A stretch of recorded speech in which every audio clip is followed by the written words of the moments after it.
This conference will now be recorded. It's Tuesday, July 29th, 2025. Welcome to the AnCan virtual support meeting for high risk, recurrent, and advanced prostate cancer. Thank you all for joining. I'm moderator Ben Nathanson, and I'm joined by moderators Len Sierra, John Antonucci, and Rick Davis, the founder of AnCan. You hear medical issues discussed, but we're just a bunch of guys. Nothing you hear is to be taken as medical advice. Funding for this meeting comes in part from these sponsoring companies, whom we thank: Bayer, Novartis, Johnson & Johnson, Myriad Genetics, Telix, Blue Earth Diagnostics, Foundation Medicine. So we have new participants this meeting, and our special guest introducer is John Antonucci. Dr. John. Okay, everybody, just going to give you a quick rundown of what we've got on Marty. It's not complete. We will probably have a few questions, but Marty is a 72-year-old U.S. veteran who came to low intermediate yesterday. He was diagnosed this past spring, 2025, in response to a PSA, which I don't know. He had a biopsy with 3 of 14 positive cores and a reading of Gleason 3+4 with intraductal at Walter Reed, which was then confirmed by Dr. Epstein. His treatment team right now is at Walter Reed, Dr. Chestnut for urology. He's also talked to a radiation oncologist. I don't know the name yet. And he has had no genetic testing that I know of yet. He's had no treatment yet. His medical situation is characterized by diabetes, coronary artery disease with a stent, mild chronic kidney disease, and his team is so far giving him a plan of shrinking the prostate, either with embolization or with ADT, and then moving on to definitive therapy. We got as far as talking to him about getting a second opinion and then sent him over to tonight's group. So John, do you want to continue the line of questions? Yeah, Marty, where do you live? This is Marty. Let me. Yeah, make any corrections, please. Yeah, no, it's not a correction. Let me update you. Okay. There was one. My PSA was 7.04 on the second go, but it was moving between 6, 8, and then back to 7. So that's just a little tidbit. And is 7 the most recent one also? Yes, 7 is the most recent one. Okay.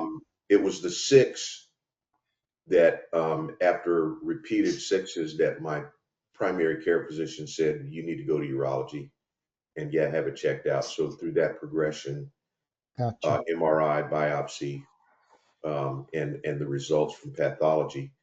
And because of what is classified comorbidities, I have decided to move down the track of radiation treatment as opposed to surgery. My age also factoring into that. We talked yesterday about arterial embolization as a way to shrink my prostate because it's rather large, and either treatment would need my prostate to be shrunk. And the options were to do embolization, which I've ruled out now after talking to my nephrologist because my kidneys cannot suffer any more degradation from the contrast dye. And it's also hours of surgery, which carries the same risk as surgical removal of the prostate. So I'm moving down the track of radiation. I have a discussion with Dr. Chestnut scheduled Thursday, and I'm going to discuss with him how to move forward on hormone therapy because I believe that may be the only option available to me. And in that case, it would be, choosing the appropriate hormone prescription or medical intake, if you will. And I'm still learning more about that, but I know that there's various different ways to do it. You can do it with a shot, you can do it with pills, but we have to have an intelligent discussion, and I hope to have that on Thursday. So I've got to move down that track. Um, Folks ask me about what is a technique for radiation. Okay, there's time to figure that out. I do have a plan that was given to me by the radiologist. It was suggested that I get a second opinion. I think there's time to do that, and I think I'm going to go to Johns Hopkins and get a second opinion on the radiation approach. But what I am unclear on, and the reason why I'm here is, what are the treatment implications for intraductal? What have people that have the intraductal component experienced in their treatment plans? How is it addressed? Those types of things. Another thing that was missing from my information is I don't know where you live.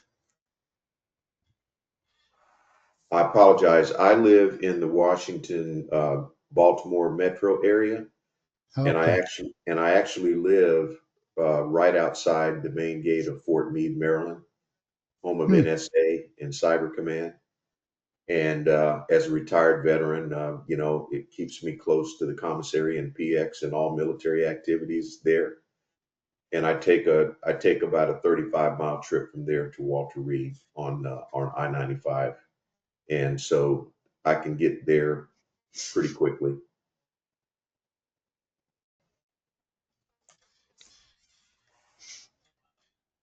Thank you. So it's medical. Oh, let me ask if anyone else has questions first. Questions for Marty? So look, why don't you talk a little bit about introductal, and then I'll come in at the end, because I did communicate with Marty earlier on today. So my understanding is don't be deceived by the low Gleason numbers. Don't be deceived by the small number of cores. Um, the case almost invariably seems to be, well, introductal tends to not to be visible in MRIs. It's easy to miss it. Um, and when they do prostatectomies and they look at the whole gland, even though they've found, possibly even a Gleason 6 with intraductal, they find there's a lot more lurking with higher Gleason scores. It seems there is no benign kind of intraductal. It's a bad. You've been dealt a bad hand, to be honest. It's associated with adverse prognosis with certain genetic markers that are not good ones to have. So by all means, take it seriously, which you do seem to be doing. Um, you had said that it was medical necessity rather than preference that's leading you not to choose surgery. Is that correct?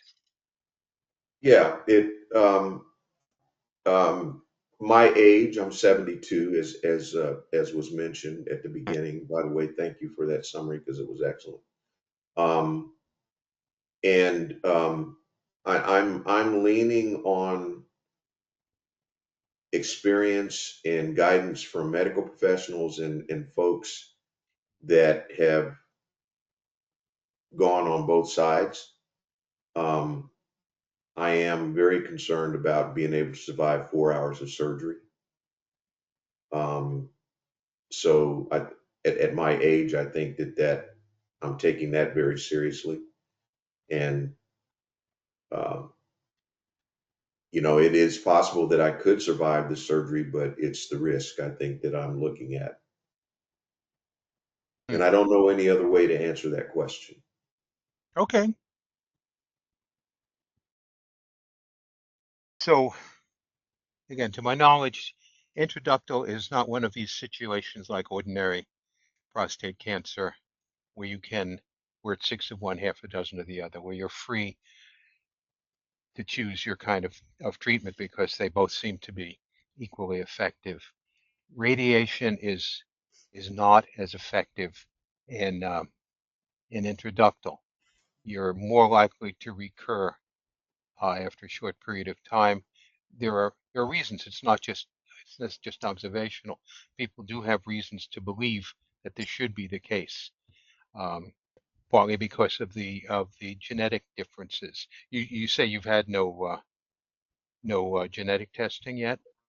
I have not. I've talked with Dr. Chestnut about that, and he doesn't feel like we need to go down that path right away. I disagree. Yeah. Yeah. Go I ahead, don't. Dr. Let John. me rephrase that. He didn't say that I can't do that. Dr. John, you John, want to talk? Yeah. please explain, Dr. John.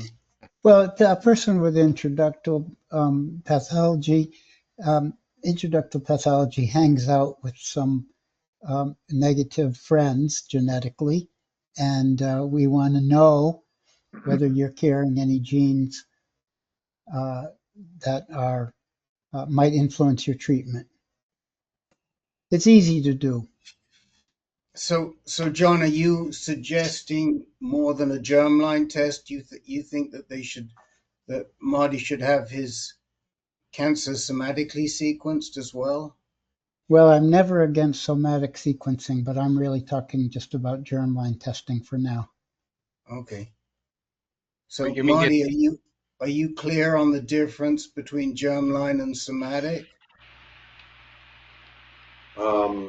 I did go to a session on germline and somatic, and I wrote down some definitions which I cannot recall, but it seemed like germline is related to the original, um, your original DNA, um, from birth from your parents, and the Mhm. somatic is something a little more related to the cancer, but I'm not sure. Sounds like perfect recall to me. Yeah. I mean, what makes it cancer is that it's changing genetically as it grows and continuing to change through, you don't just have a cancer and it stays the way it is. The genetics continue to change through the course of the cancer. So this is a test that you need to take directly of tumor tissue, or sometimes you can do it in the blood, um, and that you need to repeat it at strategic intervals during a treatment. Um, So it is the somatic testing, if they can do it, of your biopsy samples that will indicate to you whether you have, well, for instance, you have mutations that might render radiation particularly ineffective. Stuff that doctors might want to know uh, that have meaning in your prognosis. There's as John was saying, there are certain mutations that are associated with introductal. Are you saying that there are certain mutations that are susceptible to radiation? No, the It- opposite. The The opposite. opposite. Okay. Okay. So that's a negative or anything Yeah, else. Not it. Yeah. yeah. Okay. Yeah, I mean, if it were me, I would find a surgeon who could do it. Was just looking over my prostate. My prostate was also huge, and it was 95 grams, and it took the surgeon a number of hours to wrestle it out. He was covered with sweat. He was exhausted, but he did a good job. Um, I was I was younger. I was 65. Yeah, you were younger. That's the that's the kicker. If I were younger, I wouldn't have hesitated to Mm, go down the surgical route. Honestly, I mean, mm, I just feel like, and I'm starting to feel the effects of getting old on a lot of issues that all of us are familiar with. yeah, And I really do have to pay attention to not over inflating my health. right, right. Right. As much as I want to, I mean, Right. I do things that a lot of people my age can't do, right? And I see other people my age, doing things that look, pretty bad. But but I'm looking at the numbers. It's like flying by instrumentation. The numbers don't lie. Dr. Jack, your hand is up. Yeah, there are ways to mitigate risk, and when you do surgical procedures, if that's the ideal choice in your circumstance. And you know, I personally, even though I was only 62 or 63 when I had my radical prostatectomy, I requested a spinal approach rather than general anesthesia because I don't like general anesthesia in general. And a friend of mine's an anesthesiologist who recommended that because he said, that way you won't be hungover, that way you'll feel a lot better, and if you get a good anesthesiologist who could do that for you, it may work for you without putting you at risk with your cardiac condition. Is that your Yes, comorbidity? yes. Any other? What are your other Well, I'm comorbidities? diabetic. Diabetic, insulin dependent, Yes, or just? yes, I do take insulin. Yeah, Mhm. You have any complications, or just is it controlled? it's controlled. Okay, so you may consult a good anesthesiologist and see whether or not you wouldn't be, would or would not be a candidate for a possible spinal anesthesia while doing either a less invasive prostatectomy, more modern, or a regular radical prostatectomy. The time on the table is not 4 hours. I mean, a good surgeon can do it in an hour and a half. That's Oh, I don't think so, Dr. Jack. well, That's not what we've ever heard. I mean, the time the your feet are above your head for approximately 6 hours, and that's usually what it takes. So maybe with open surgery years ago, I don't know, but I certainly know that I can tell you that with robotic today, unless they could do open, and maybe it would be shorter, but normally we're talking 6 hours. 6 hours. I haven't heard that. That's interesting. Mhm. Hey, I've never been under for more than an hour for a Achilles tendon tear and removal and repair. So not trying to make light of it, but boy, that's a long time. I And of mean, course, but I do know. by all accounts, Marty, Dr. Chestnut is a really good surgeon. So I think you can have the conversation with Dr. Chestnut about the surgery route, and given that you're introductory, how much he knows about introductal, I don't know. So you'll have to ask him, and hopefully he'll be honest with you. Um, I do know that Ben and some of the other people here are fairly familiar because they've experienced it. I would also speak with a couple of radiation oncologists. Hopefully you saw the two that I suggested this morning. Kirtland DeVille is very, very well held, and I would strongly recommend him as your first choice. And the other guy, Greco, is also good. So you have both theirs. I think both of them practice. They're both Hopkins radiation oncologists, but I think both of them practice in the DC area rather than in Baltimore. But Okay.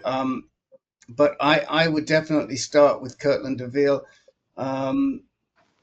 He may know AnCan. He certainly knows Laurie Singer.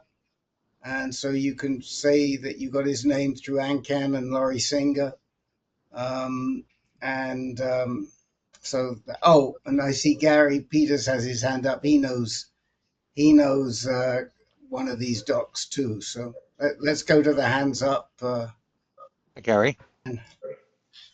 Dr. DeVille practices out of Sibley Hospital in Northwest Washington, and Dr. Greco practices out of Suburban Hospital. And which one did you have experience with? Dr. DeVille. And you liked him, right? I did. He's not the greatest on answering questions, but yes, I did. I don't know Dr. Greco personally, but I've heard good things from a few sources. Okay. And Hank Zajic, did you want to just comment on your experience with Dr. DeVille? Yeah, I used him for salvage radiation after I had my radical prostatectomy. And I kind of get the previous comment about he wasn't that great at answering questions. But I had one session with him where I told him, Doc, you got to be square with me and I need straight answers. And he straightened up and flew right. And I had 2 years of going to see him, and I thought he was great. He's actually the head of the radiation oncology at Sibley now, Okay. the department head there. I thought it was a good experience.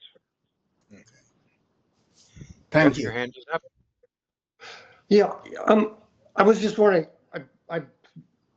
you were over 80, was that it?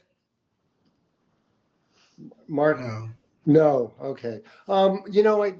Introductal and SBRT doesn't work well, but IMRT and introductal is not uncommon to use because they can get it with IMRT, whereas with SBRT, even cribriform and introductal they tell you need more treatment than that.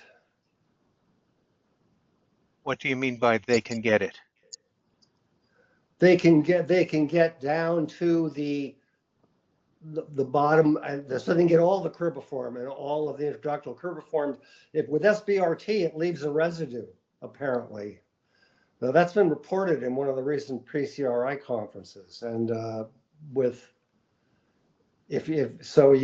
don't want to use SBRT for cribriform or introductal, which frequently means that you also have cribriform.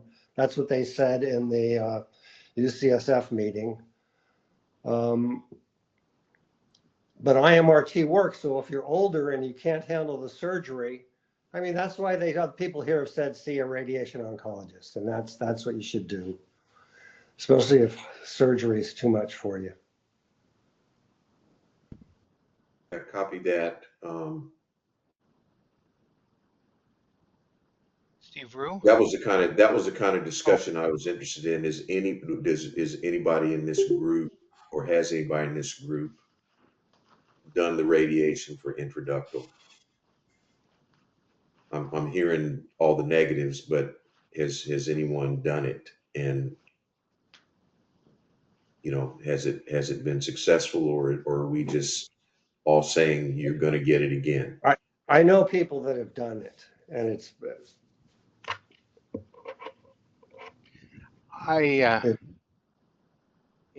I'm not going to get into a dispute. You want to ask, I would want to ask my radiation oncologist whether he's treated cases like this. I would like to say to him, I have heard that introductal is less responsive, that treatment is less effective, that radiation is less effective with introductal. I would want to, not just to hear what he says, but to kind of sound him out, see how familiar he is with the interaction with radiation. If he just waves his hand and says nah, I would be suspicious. I'd want to know more. Why do you say nah? If it's because he simply is unfamiliar with the literature, that's a red flag. So we have hands up. Oh yeah. Steve Rue. I was just curious. I'm hearing IMRT and all the other SBRT. Uh, is high dose radiation brachytherapy, is that like off the table, or is that an available option?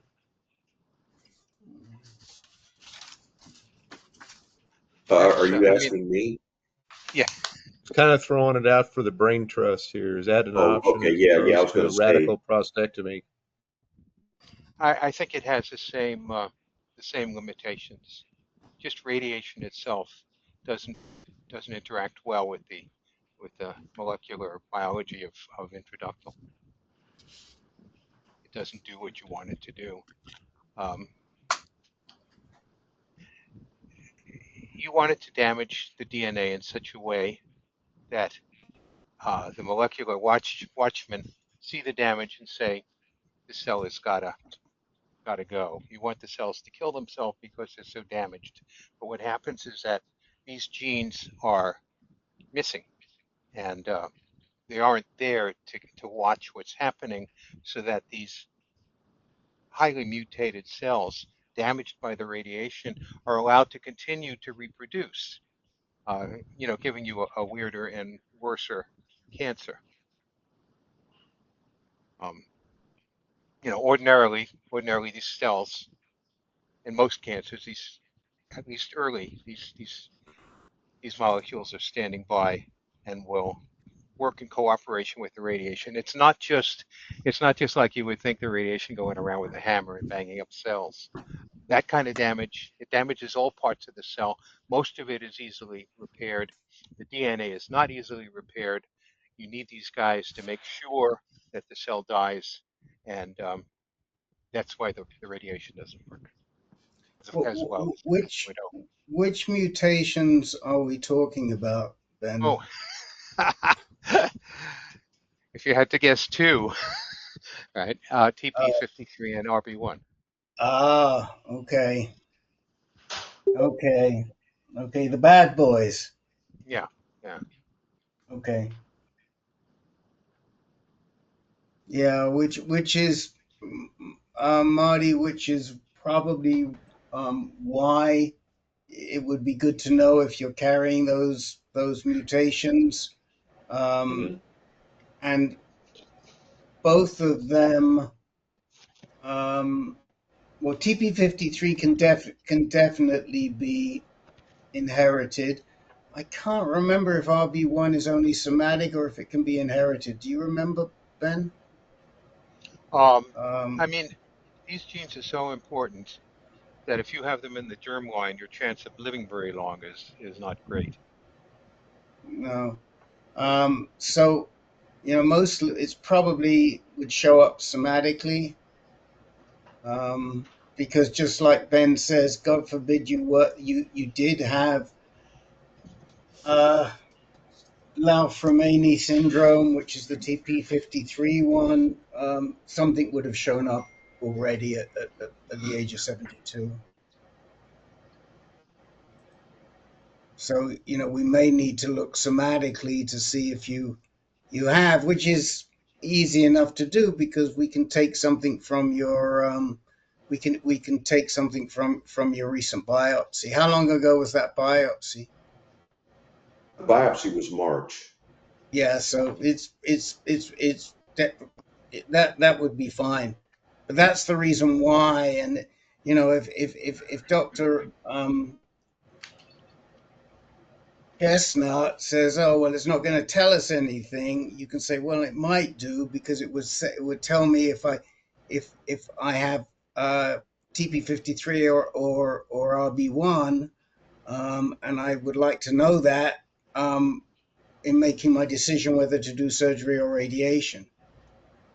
Because it's possible. I mean, he may be familiar with it, but he may not. I mean, we're sort of getting into the weeds. It's a bit esoteric here. A couple more hands. We've got Gary and then Len. So go ahead, Gary. Marty, I've got both cribiform and interductal. My my original Gleason score was 8. I was irradiated with CyberKnife, IMRT, and SBRT. almost 4 years, 8 months ago. And my therapy now is ADT and Nubequa. I my genetic test, neither my somatic nor my germline showed any aberrant genes. But I don't think that would have changed Dr. Roach's approach at the time that he gave me the radiation. And I think that's the real key. If you're going to do radiation, find the best.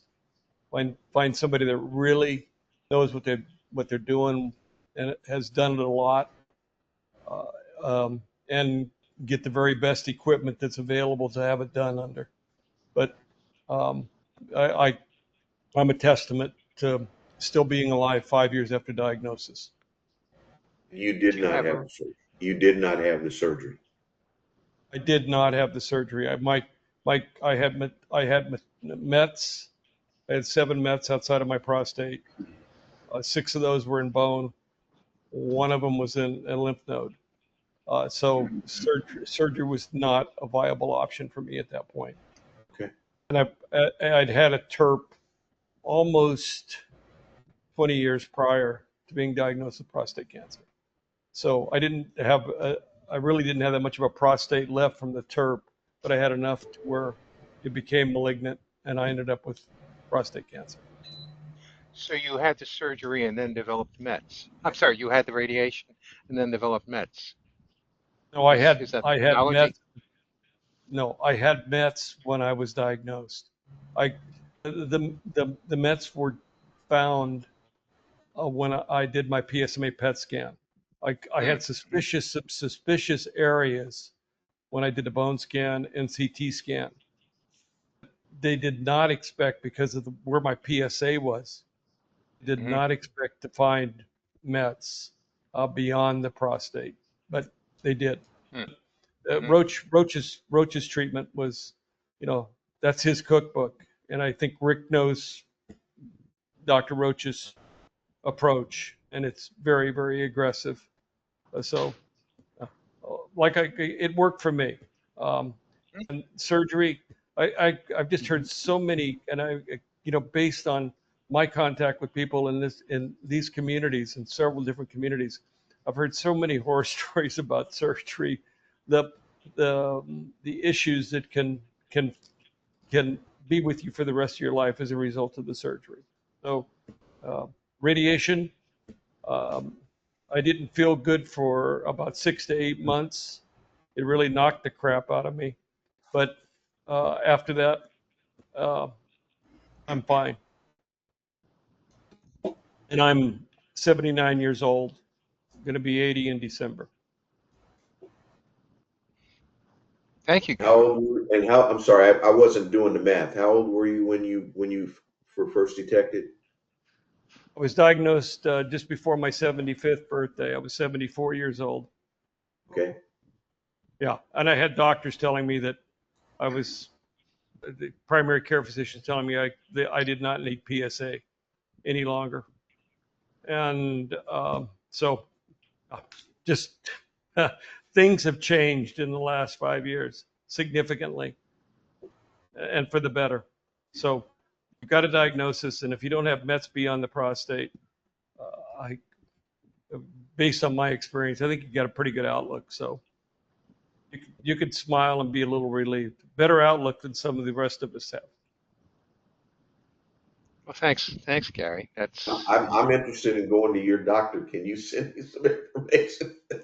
Oh, well, Rick well, was also treated by my doctor, so I'll yeah. let Rick speak to Dr. Roach.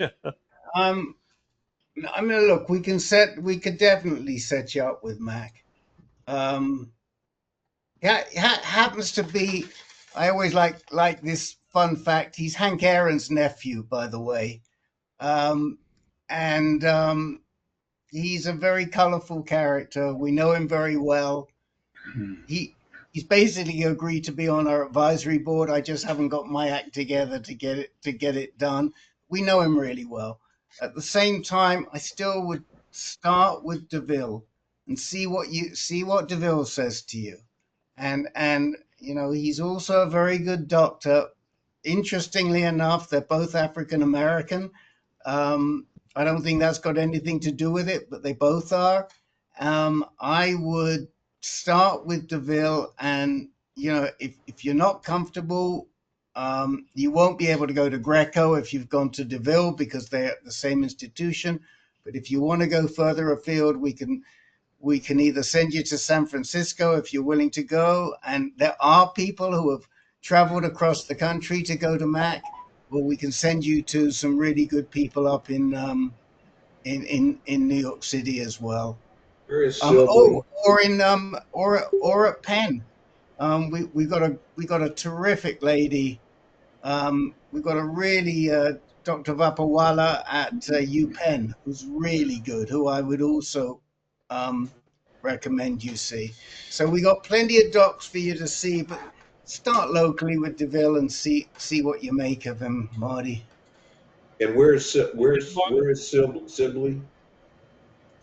Sibley, where's Sibley? Oh, come on, DC people! Somebody tell Marty where Sibley is. Sibley. It's on the book. Go ahead, Jim. Sibley Hospital is on the border. Well, actually, it's right north of DC. Not that far.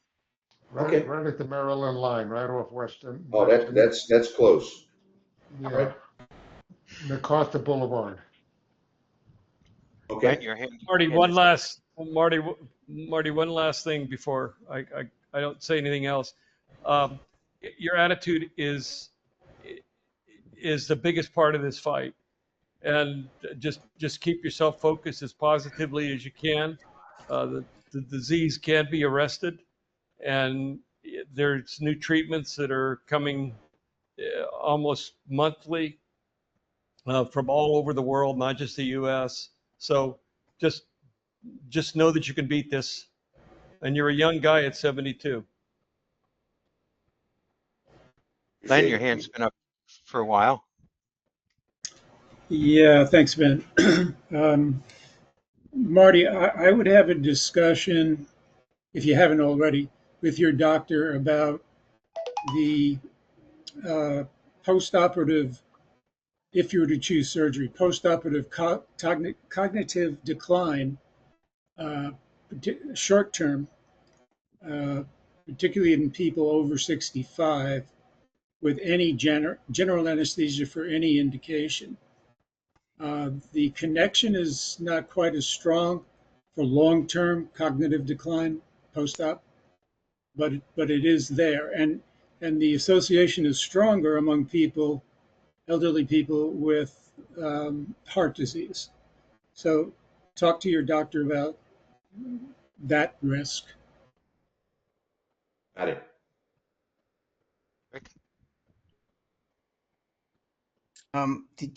Did you just call me? I think you did. Yes, you, sir. Thank you. Okay, I'm pretty sure this has been covered because I know Captain Jim fairly well, but I would suggest you also attend his veterans benefits and navigation session, because there's so much to be learned. And as General Joel, who isn't on camera right now, will tell you, he managed to pick up. There he is. Hello, General Joel. That's Marty. That's Dr. Efstathiou behind General Joel. It's not his girlfriend. She is one of our go-to GU medical oncologists in Houston, who Joel sees. But what I wanted to say is that it's just amazing what people pick up in that group. And I don't know if you're dual enrolled right now. I mean, I know you're at Walter Reed, but I don't know if you're dual enrolled. And there are so many benefits. Not yet. Jim Marshall's trying to help me get there. Well, Joel, you might want to say, well, maybe this isn't the right group, but Joel wasn't dual enrolled either, and he's found a few benefits from being dual enrolled, right, General? Yes, correct. Certainly a lot of benefits from dual enrollment, and I'm not done yet. So I'm just giving a plug to Jim and to our benefit session, and then the other, the Veterans Speaking Freely, which is just a group for vets to get together and speak about anything they want except benefits or healthcare navigation or treatment, is our Vets Speaking Freely group, and that's also going over really well. It's a great group. So that was just a plug. We probably need to move on. I don't know how many people need time, but we probably need to move on, Ben. You took the words out of my mouth. Thanks for being the bad cop. Uh, so yeah, if it's okay, if your questions have been answered, Marty, we'll move on. Good, good. Thank you for coming here. Hank Zajic, you were the first here, so you get you're up first. Okay, and this will be really quick. I just wanted to give a quick shout out to Richard Wassersug. I did a little update probably 3 weeks ago now, and I had made a passing comment about dragging my feet about starting ADT, and he wrapped his arm around me and started coaching me big time. He got me into one of his classes. His book, which I'll hold up here, he turned me on to that. What a great guide. So I just wanted to give a little shout out to thanks for the support from the group, from Richard in particular. I had a meeting today with my oncologist, Channing Powler. I brought this up to her. She had not heard of the book before. I told her I wish she had assigned it to me back in January, so she's starting to learn about it. So just one big thank you to the group at large. Over. Hank, will you put that book in the chat? Everybody should have the book. Oh, John, Yes. John, did you? Your hand is up. Got a couple questions for Hank. One was, you had some somatic genetic testing pending last time we talked to you. Did you get results? I've done the germline testing. The somatic testing, Sibley was not able to locate sufficient tissue to do the somatic testing. I had my prostate out in 2017, so they went back to try to do the testing, but nothing there to be tested. Okay. And then my other question was, is your prostate cancer group that Dr. Wassersug visited, is that this Saturday? I'm sorry, I didn't quite hear that. Are you going to your group this Saturday coming up? No, by chance, when I was at this meeting like 3 weeks ago, Oh, he was here. Oh, he was okay. on the call, and he was doing Okay. his training session the very next day, and he signed me up and got me into his training session that day. But he does it once a month, apparently. Yeah, I'm going to see him in a couple of days. I thought if you were there, I'd connect with you. Okay, thank you. Rick, your hand is up. Yeah, just a plug for Richard Wassersug that he is on our advisory board. So we've been working closely with him for a very long time. And he's made what almost amounts to a life's work of ADT. So what he doesn't know is not worth knowing. Really, everybody. Hank, if you get a chance, please do put the Wassersug resources in the chat so everyone can make use of it. I'll Len, do that. your hand. Thank you. Len, your hand is up.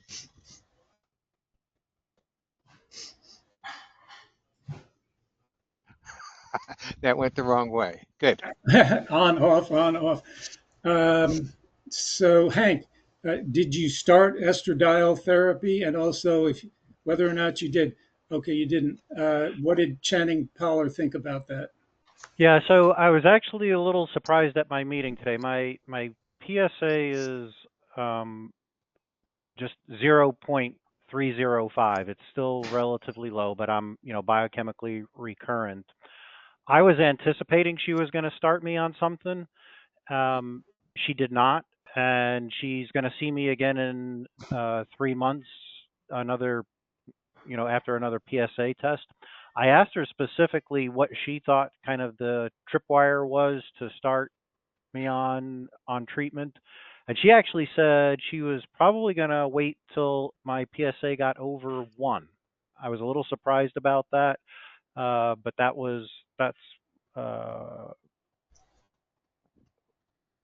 was her current view.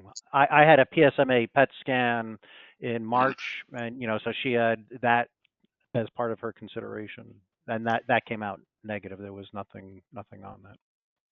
And what was your prior therapy? So I had a radical prostatectomy in 2017 in like June of 2017. My PSA started rising within a couple of months, and so by December of 2017, I did 39 rounds of salvage radiation treatment. Okay, thank you. And then I went like three years with nothing, and 2 years ago is when it started nudging up. My PSA doubling time right now is about 6.2 months. So.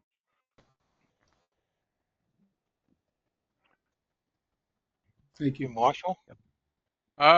Let's see, Hank, that is the same trigger point that she told me, okay, to return at the time it gets to 1.0.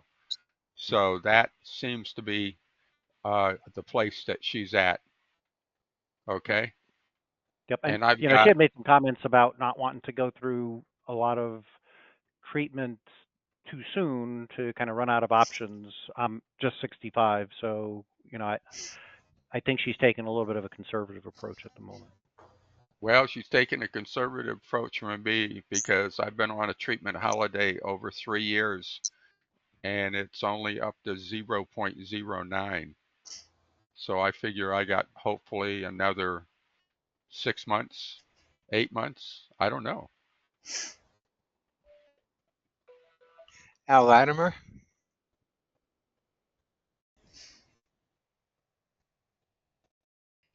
Al, you're muted.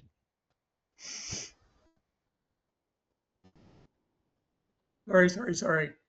Hank, this is Al Latimer. I just want to tell you I'm a 20-year veteran of estradiol. If you want to kibitz with somebody about it, I've been doing it a long time with great success, by the way. Very good. Thank you. I'll keep that in mind. Thanks. Any comments from anyone else? Anyone have feelings about waiting to 1.0 as the threshold for further action? Well, I just want to draw a distinction here because people think, oh, 1.0 is so high. This is not immediate recurrence. If we were looking at immediate recurrence after an RP, she wouldn't be waiting till 1.0. But things change when you've already had an RP, you've had salvage radiation. So the intervention, the point of intervention differs from doc to doc. Some docs intervene at 0.5, 0.6, 0.7, some a little higher, but it's not, don't confuse this with what happens immediately after a radical prostatectomy. The other thing I just want to say for everybody is please feel free to exchange and ask for people's emails using the chat window. In case you're not aware, you can send a message directly to somebody by pressing on that. The arrow may say everyone, but if you press on that, you can pick who you want to send a message to, and so you can communicate privately, and that doesn't show up on the chat. So if you're talking privately, that's not going to show up on any chat recordings.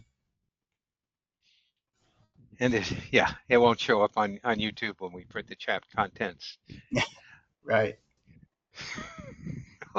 your whatever snarky remarks you were making about the moderators, we won't get to see them.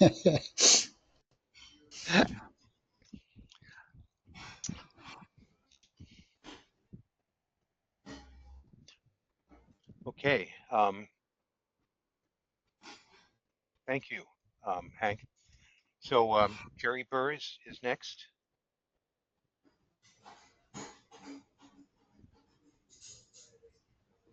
Thank you all. First thing I would like to do is apologize because it's been quite some time since I've been here because actually detected or diagnosed in 2018, 7 years ago, went through high dose radiation with Dr. Sue out of UCSF, and I was going along really good and I've been on ADT all this time and was put on abiraterone 16 months ago.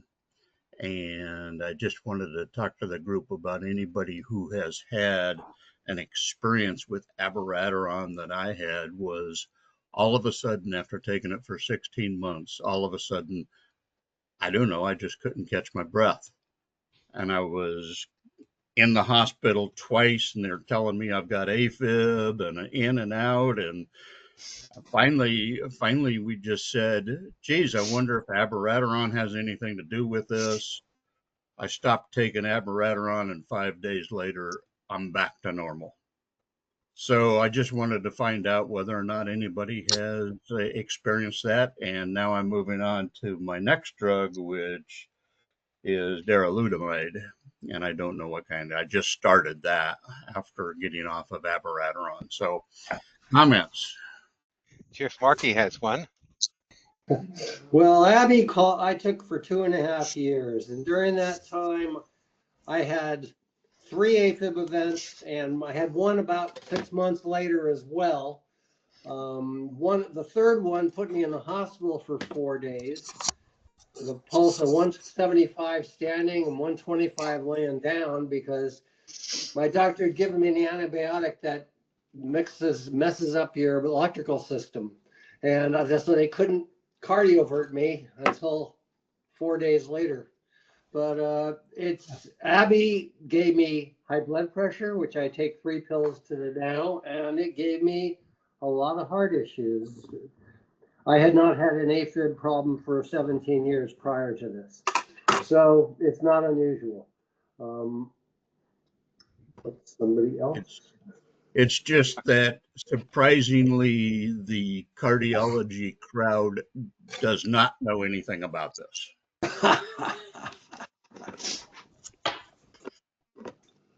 Well, Dr. John, is in your wheelhouse. My comment was basically the same as Jeff's. I had the same experience with you. Went off Abby, all my symptoms went away. Went on Nubeqa darolutamide, did fine. Thank you so much. That's very good to hear because I'm just now starting at darolutamide. You're in good hands now. The Wicked Witch is dead. Gary V. Just to add to what all of you said, I had bouts of atrial fib, ended up in the emergency room once, and had hypertension that was all over the place, and stopped abiraterone or Zytiga.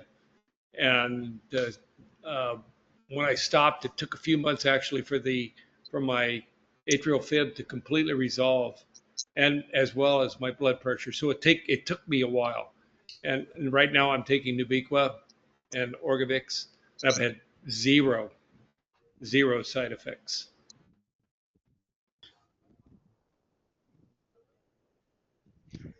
We have some more. So Rick, what say you? I would Victor Haywood. strongly Oh, recommend that you put a cardio-oncologist on your team. This is a relatively new specialty, probably developing over the last 5 to 10 years. And I actually listened to a gent today, Eric Wang, who's at UCLA, and he's really he was really good, and he was really more focused on breast and prostate for this talk that he gave, but he specializes in both breast and prostate, and getting into all of the issues about how certain drugs do have a significant impact on the heart. So whilst the cardiologists may not know as much as they should, if you find a cardio-oncologist, they are going to know something. Now, at UCSF, and I'm sure Dr. Shu would be happy to refer you, is a chap who Dr. John knows. His name is Javid Moslehi, and John can comment on Dr. Moslehi because I think he's had some positive interaction with him. I am just trying to find his link so I can put it in the chat window for you. But at this point, I would strongly recommend you get a cardio-oncologist on your team. John, you want to say something about Dr. Mosley? Yeah, I like him very much. He was actually one of the early cardio-oncologists. I got to interview him a few years ago, and I think he'd be great.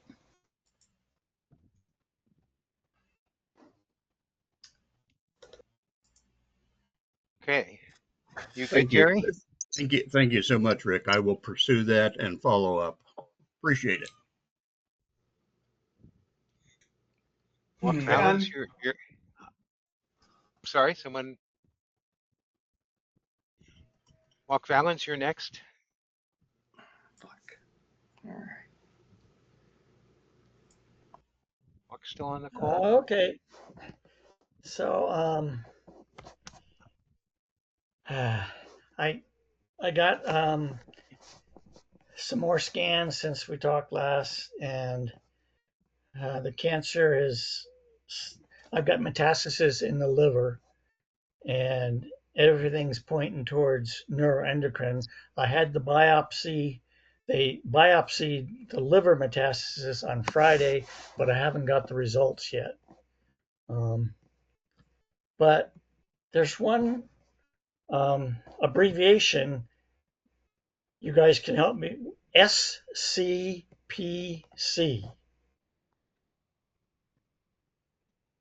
The doctor said if upcoming biopsy does not show SCPC, I recommend split dose carboplatin carbazitaxel. Small cell prostate cancer. Small cell. Okay. Which you don't like to call it neuroendocrine, do you, Rick? Well, no, I mean, they call it small cell neuroendocrine-like because it's not pure. Pure neuroendocrine is really unusual. It's only present in less than 1% of cases. They call it small cell neuroendocrine-like because it looks like and performs like neuroendocrine cancer, but it isn't exactly the same as neuroendocrine cancer. So that's it's not me. That's usually what they call it, to be precise. And some people just say neuroendocrine, but what they mean is neuroendocrine-like, unless it's found at diagnosis and is true neuroendocrine cancer. Now let me now defer to the docs to make sure I got that right. Yeah, if you look at it under the microscope, you see these cells. You know, a cell has a nucleus in the center, and all the stuff around the nucleus is called the cytoplasm. These cells hardly have any cytoplasm, so they're very small. You don't see much cytoplasm, just a little ring around the nucleus, and then it has a nucleus, and they're packed together, so it looks like a sheet. of little cells where all you see is nuclei, which stain differently than the outside part of the cell. So that's how it gets its description.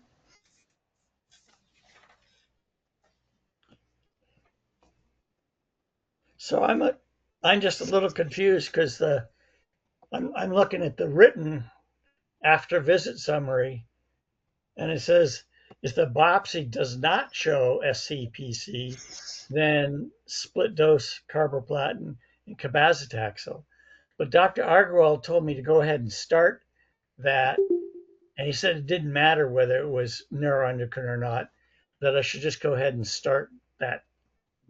That threw me off a little bit too, Mark, because as you were talking, in fact, I think I mentioned to you last time we talked in group that that particular combination of chemotherapies would be appropriate for small cell cancer. So that phrasing threw me off a little bit too. And what I'm thinking is that if they had a confirmed diagnosis of small cell from the biopsy, either he puts you only on carboplatin as opposed to the two doses. I wouldn't be surprised if he just put you on carboplatin, or he's going to move you in. If he can get you in, he'll put you straight into that DLL3 trial that he's running right now.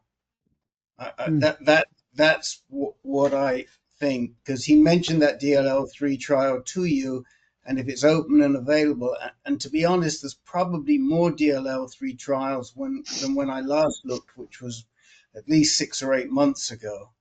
I just read and I sent it to the Brains Trust. I just read a good analysis of what's going on for small cell today, which I'm pretty certain it was written by Misha Beltran.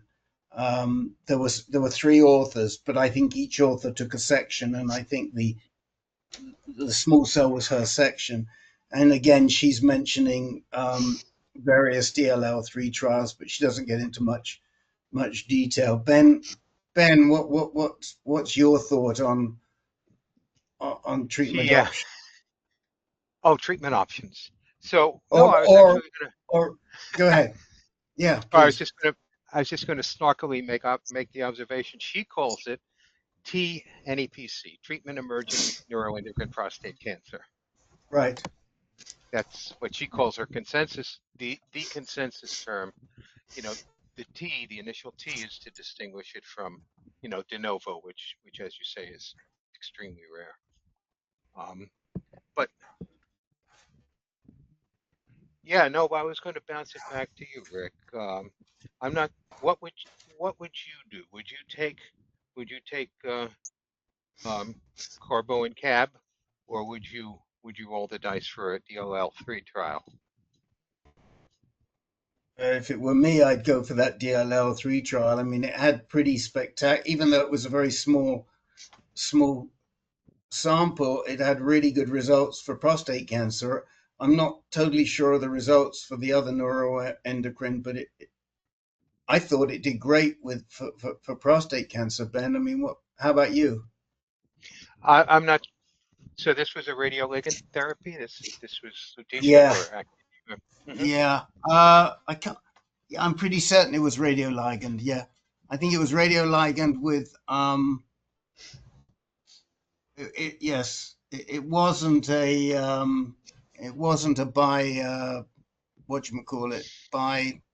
bispecific. Thank you. It wasn't a bispecific. I'm almost certain it was a radioligand with DLL3, attracted to DLL3. And it was being run at the time by Misha and Rahul. They were the 2 of the PIs. Is there I'm sorry, Rick, go ahead. I was just going to say, I think Misha is the lead on that. Is there a group that doesn't get the radioligand chemotherapy and get standard of care instead? Not right now because it was still phase 1, phase 2. I don't know I don't know where they Oh, are. okay.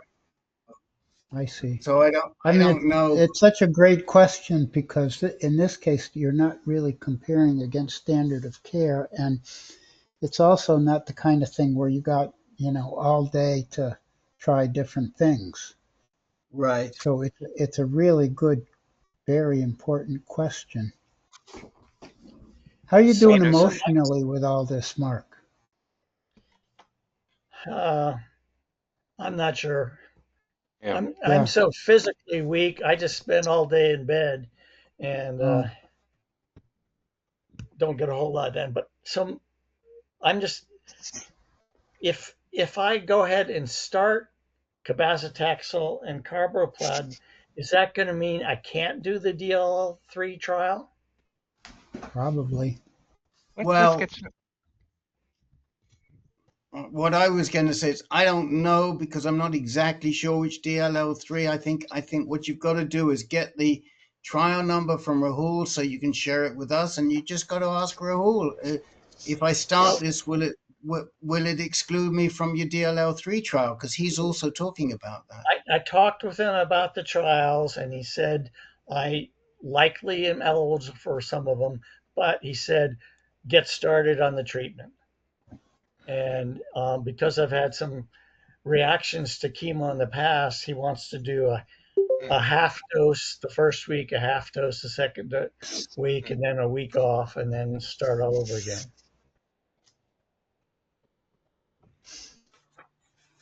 I'm Gary just a little Peters? confused now. Yeah. No, there's a window. My understanding is that neuroendocrine has a window where chemotherapy will work, and it's early in the game. And then, regardless of whether you treat it with chemo or not, it just kind of evolves past that, and the window closes. So there might be benefit into, trying to get it while the window is open, and then trying, your since you don't have options anymore anyway, trying the DLL3 at that point. You might ask him about that. You might ask him if he Okay. believes there's a chemo window, and if you need to. I mean, this seems to be his plan anyway, to get you started on this stuff, and it's certainly Yeah. standard of care. It's the best they have at this point. Yeah. Okay. Well, I'll know some more or less next week. Thank you for coming, Mark. Okay. Thanks, Sharing your everybody. sharing your story. Gary Peters? I'm not sure where I read this, but is it true that there are more treatment options available for treatment emergent neuroendocrine than de novo neuroendocrine? I mean, that would certainly make sense. There are a lot more cases. I yeah, I'll leave it at that. Okay.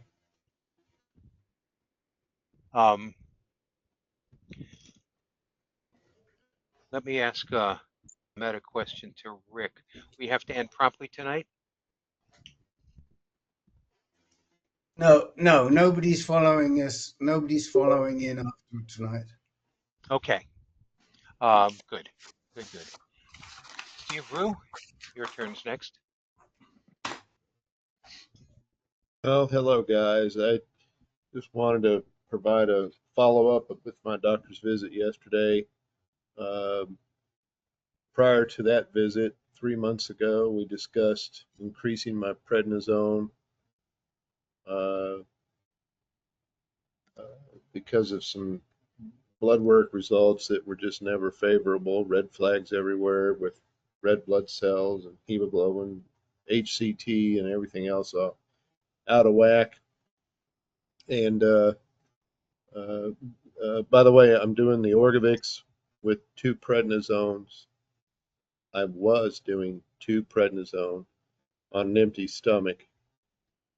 And when I met with him 3 months ago, he wanted to increase the prednisone. And as we started talking, I said, I'm wondering if I shouldn't just take one of the abiraterone with a meal, as they do in Europe and other places.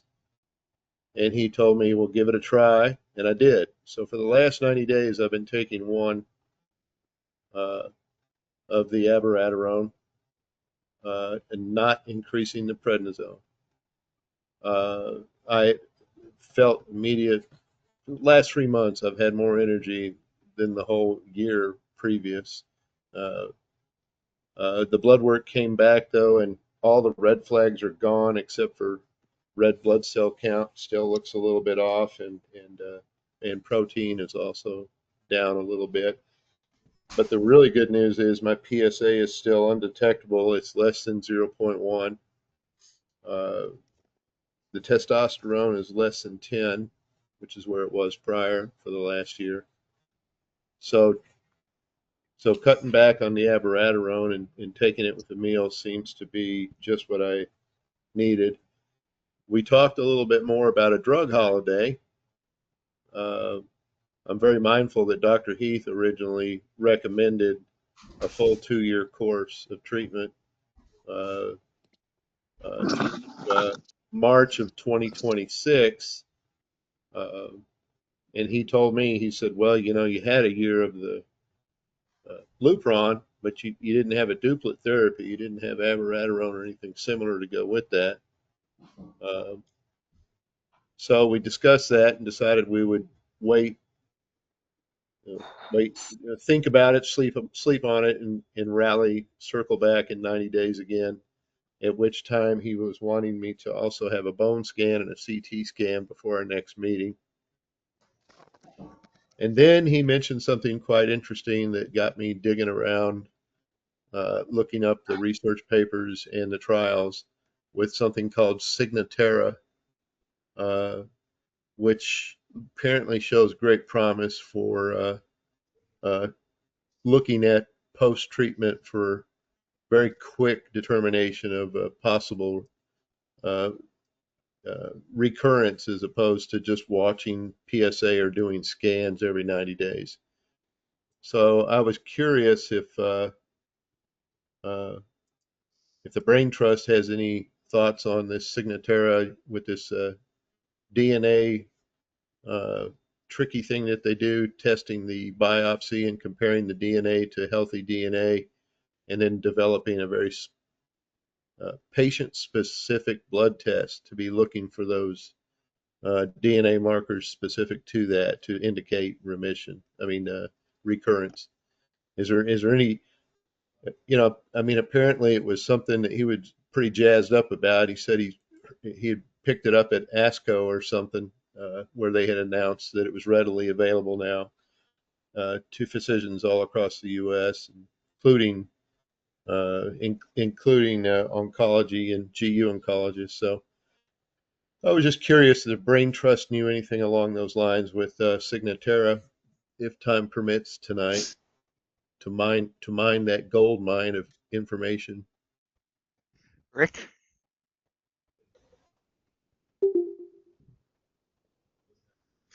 We do know a little bit about this, as it so happens.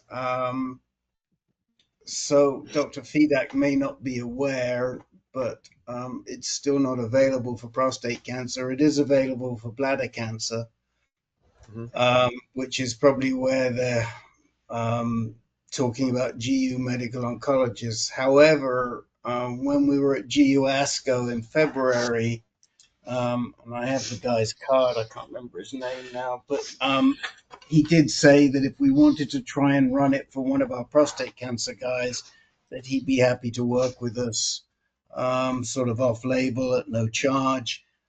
But they still have not developed anything for prostate cancer. There's nothing approved for prostate cancer.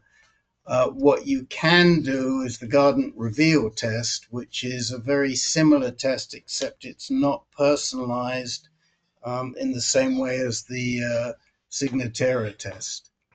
I've had the Reveal, but is that something that can be engineered for further testing post-treatment for early detection for for, you know, recurrence?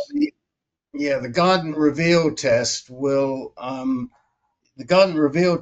show you if you've got any circulating tumor DNA, and they can identify that as being prostate. The Signatera test does the same thing, except maybe it's more precise because they do personalize it to you. I'm not really sure the pros and cons of Reveal versus Signatera. When I've tried to ask, I haven't gotten answers, and I have tried to ask. I think you've got to go back to Dr. Fedak and say, Dr. Fedak, are you sure this is available for prostate? And when he comes back and says no, you can tell us, and then we'll put you in touch with the guy who said he would take care of you if you came in. Dr. John? Well, I took my hand down because you really answered it well. You and I were together when we talked to these guys. Signatera has a genomic, an exomic, and a liquid test, and I think it's going to be important in the future. It's already important in breast cancer, and Rick mentioned, I think, urothelial cancer. Colon And cancer yeah, I'd love too. to know Apparently whether that's there was number anything one. available. Of course, those cancers all lack the relatively great biomarker that PSA is. So there's less of a drive to get an MRD, a minimum residual disease test, going for prostate cancer. Those other ones, I think, lack biomarkers and need Yeah, something very like nice this. point about MRD. Yeah. What got me thinking about that type of testing circled back to the whole thing where you know, there's cases where people have this prostate cancer and the PSA is not present. You know, the changes to the PSA level is not an indicator. And I thought this would be a hell of a tool to be used for that. I know that from what I read online that yes, for bladder, you're correct, Rick, and then also for breast and some other cancers, specifically like colon cancer. But I did read something about a study that had been done specifically. I think it was AUA 2022. Something had.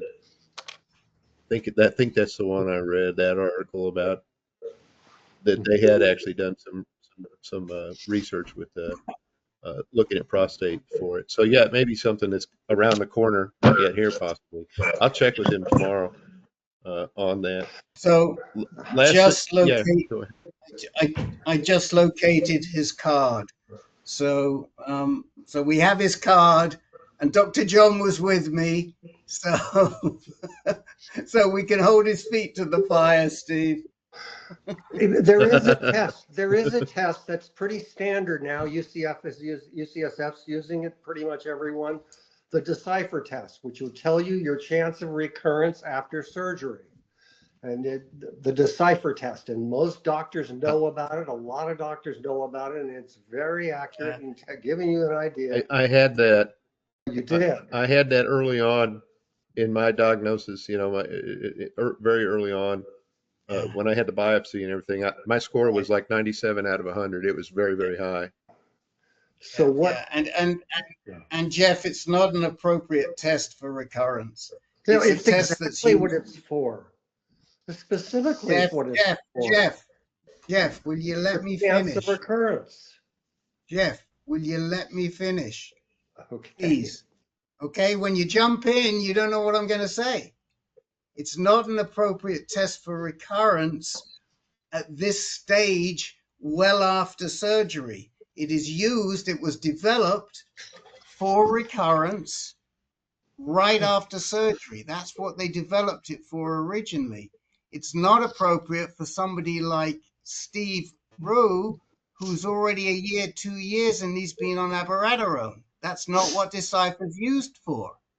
You've got to get your facts straight if you're going to suggest something. The thing is, if what he's looking for is something that will give him a prediction about whether he is going to have a reoccurrence, he's already had that from the Decipher test. So what do you expect from any other test Oh, that's going to give no, you a different Okay, answer? let So I me didn't explain to you. understand what he asked. Let me Okay. explain. I Let miss. me I explain don't to you. think I explained Let it me. correctly when I first No, said no, no, it. no. Hold, I'm hold, looking for. Okay. Steve, hold on. What we're looking for is ctDNA. And ctDNA is tiny bits of DNA floating around in your blood, which we look for after certain treatments. This is totally different to what Decipher's telling you. Totally. Apples and oranges. Now, Decipher works fine at the time of post-surgery. He already had it before surgery. They could have done it again after surgery. What it's not looking at is there any MRD. Do you know what MRD is? Not offhand. I probably Not have read offhand. about it. Not offhand. So you need to know because it's a term that we're going to be seeing a lot. It stands for minimum residual Molecular residual disease. disease. And that's what these tests are about. And we're looking for tiny little bits of residual disease. Decipher doesn't help with that. I'm sorry, I didn't make that clear. I'm not looking for something predictive. I was looking for something that was specifically saying this is as good. This is actually better than PSA. This tells you for a fact you do. You don't just have PSA going up. You actually have the molecules in your blood. So you're having a situation where you're having a recurrence. It's not a maybe. It's not, well, let's do a scan now or whatever. It's guaranteed. So I thought that was pretty phenomenal, and I hope it's available to us, gentlemen, soon. I had one last question, if I can ask it. Yeah. Who was the gentleman that was Northern Michigan? Got such a small screen. Yeah, Mr. Yano. Sorry, I forget your first name. But you're still with it? Yeah, Barry Barry. Yano. All right. Yeah, Well, I'm gonna private message him my email and phone number. Barry, if you can hear me, if Yeah, you I'm make it this far listening. north, for any kind of treatments or appointments, give me a call or send me an email. We'll get a cup of coffee. Okay. Okay, sounds good. All right. Excellent. And that's all I have. And sorry I poked the hornet's nest there. Steve, just clarify one thing for me. I didn't even know you ever had a radical prostatectomy, did you? I didn't. I No, I chose. didn't think so. Right. I had high dose Okay. radiation. I had Yeah. brachytherapy, two surgeries for Everything that. but. Yeah. Yeah. Well, I had an option to do either one. Okay. Well, I just But wanted to make sure that I didn't miss that. It's not about poking the hornet's nest. One of the things we pride ourselves in at AnCan is not delivering bad information. It's really, really important for us, not just because we've got 42 guys on the call right now, but we have a couple of hundred more guys who listen. So if the information is not appropriate or incorrect, we as moderators have a duty to correct that information. And that's what we were trying to do. So I mean, think of it not so sorry. much as poking the hornet's nest, but as a teachable moment. You brought us a teachable A moment. teachable Thank you. moment. Yes.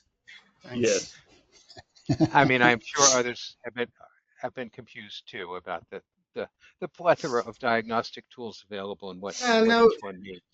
there is a lot, but one of the things that really we are going to see a huge increase in tests is around this MRD. So I know for a fact that Foundation Medicine is developing an MRD test because I asked them a question about it in a webinar recently, and I asked them how, do they have an MRD test, and how do they compare their tests that they're offering to I think Guardant Reveal. They didn't want to answer. We can't speak about other people's tests. They don't have Foundation Medicine doesn't have a decent test for minimal residual disease. But before very long, all of these companies, Tempest is going to have one, Foundation Medicine will have one. They'll all be offering MRD tests, and you'll see MRD everywhere. And I would think 2 or 3 years from now, it's probably going to be just the way PSMA scanning is becoming second nature, even for active surveillance. We had 2 guys on Monday, we had 2 guys in the low intermediate group whose doctors had ordered PSMA tests for them. And we were pretty surprised. Both were 4+3, and neither had a lot of cancer, but they had ordered PSMA tests. Now, I think what we're going to see is something similar with these MRD tests when they become a little more available. Right now, that Guardant Reveal test costs $3,500. Insurance will cover it, but it's if you don't have the insurance, it's prohibitive. I have a good friend who really could use a Lynch syndrome person who could really use regular MRD tests every 3 to 6 months, but she's Romanian. She can't afford to do that every 3 to 6 months. But that's where we're going with this.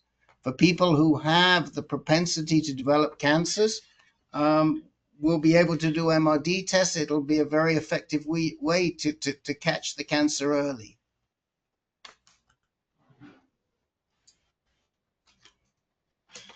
I'm excited about it too. I plan to read up on Signatera in particular. Thank you, Steve. Any more? Anything else? Yeah, I also want to say thank you for raising it, Steve. It's really an important thing to be talking about here.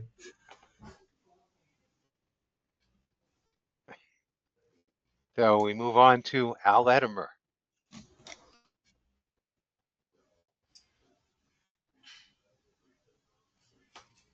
Hello, everyone. Well, I have a long history, but I'm gonna start back in April of this year. I had been doing Jevtana. I had done like 5 treatments, and everything seemed to be going fine. Then in the mid-April, I had, I think, number 5, and a week later, I got very sick. It turned out I had a blocked left uter that caused me to go septic, and I developed AFib also.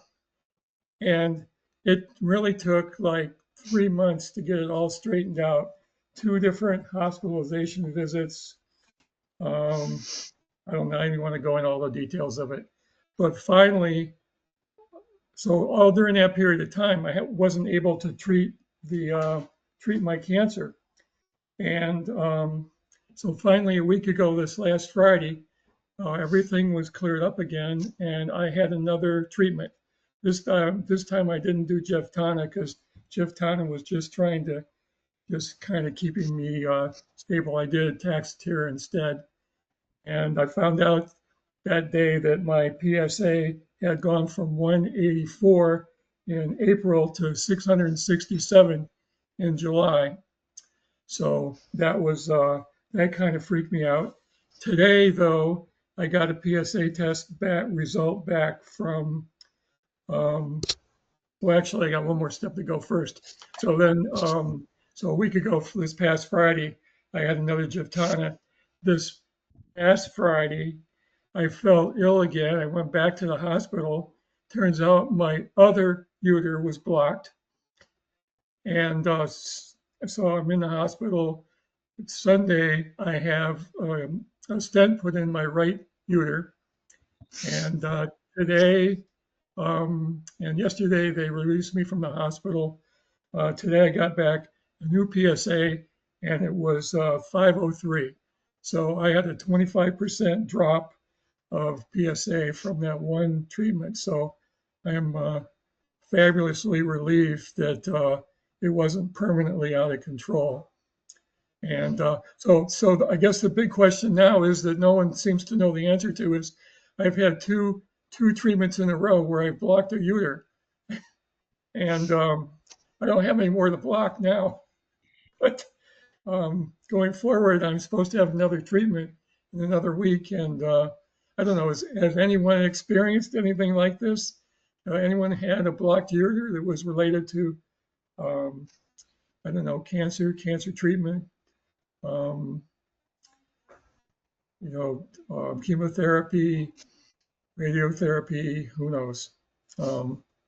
Maybe it's It just depends on what's blocking it, Al. It could be a lymph node that's got cancer in it that squishes against the ureter. It could be a stone coming down from above. What blocked it? So the first one was not a stone. It was not a lymph node. The doctor said there was just some irritation in there. And so they put a stent in and left it there for a few weeks. That stent is now out, and my left ureter and my left kidney seems to be working fine again. But I still have the stent in the right side. Now the right side, it's still unclear, but it's possible I do have a lymph node there that's involved in pinching it. But no one is, the urologist wouldn't say clearly that that's what happened. He just did a plumber's job. He went in there, put the stent in so that I could pass the urine again. So like it's always something. But anyway, otherwise I'm doing pretty good. I mean, even with a PSA of 5, what was the last one? 503, I still am asymptomatic. I have 0 symptoms from the disease. It's almost exclusively in lymph nodes, but still asymptomatic. Would not know I had cancer, except for the PSA test, the PSMA test, all the tests. So that's my current story.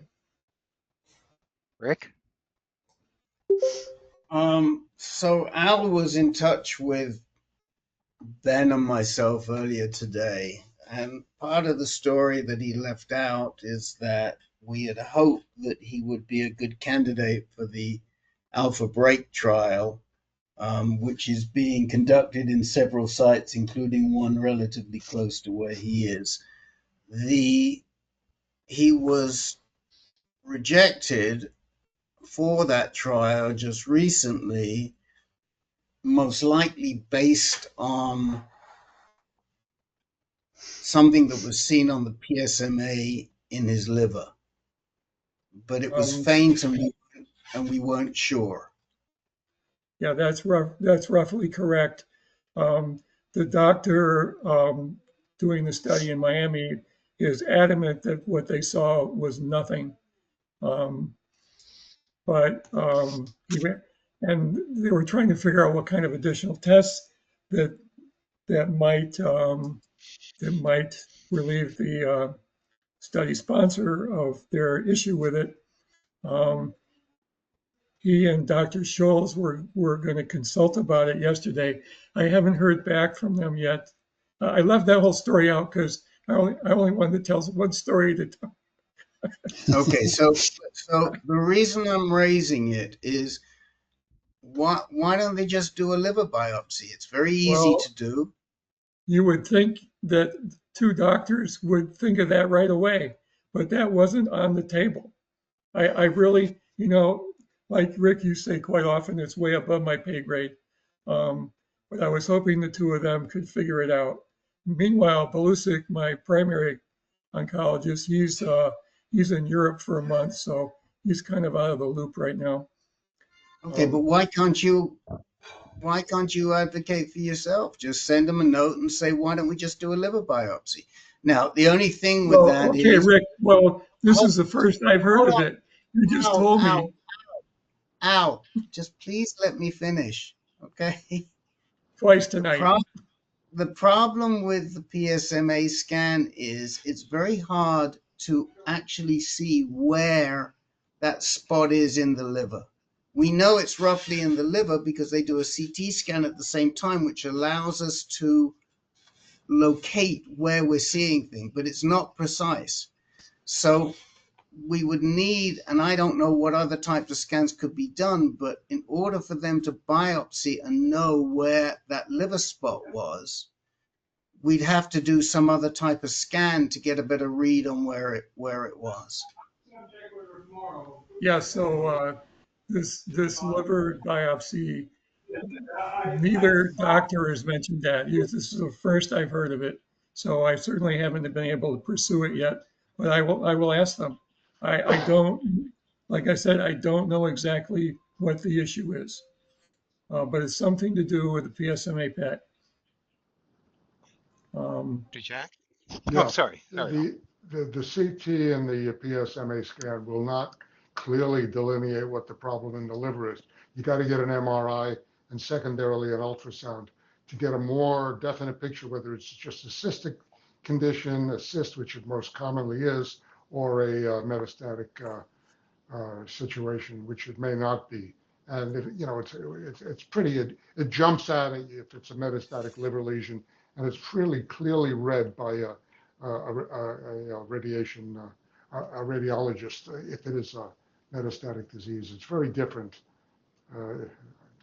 I know this because I went through it myself with Dr. Belusic.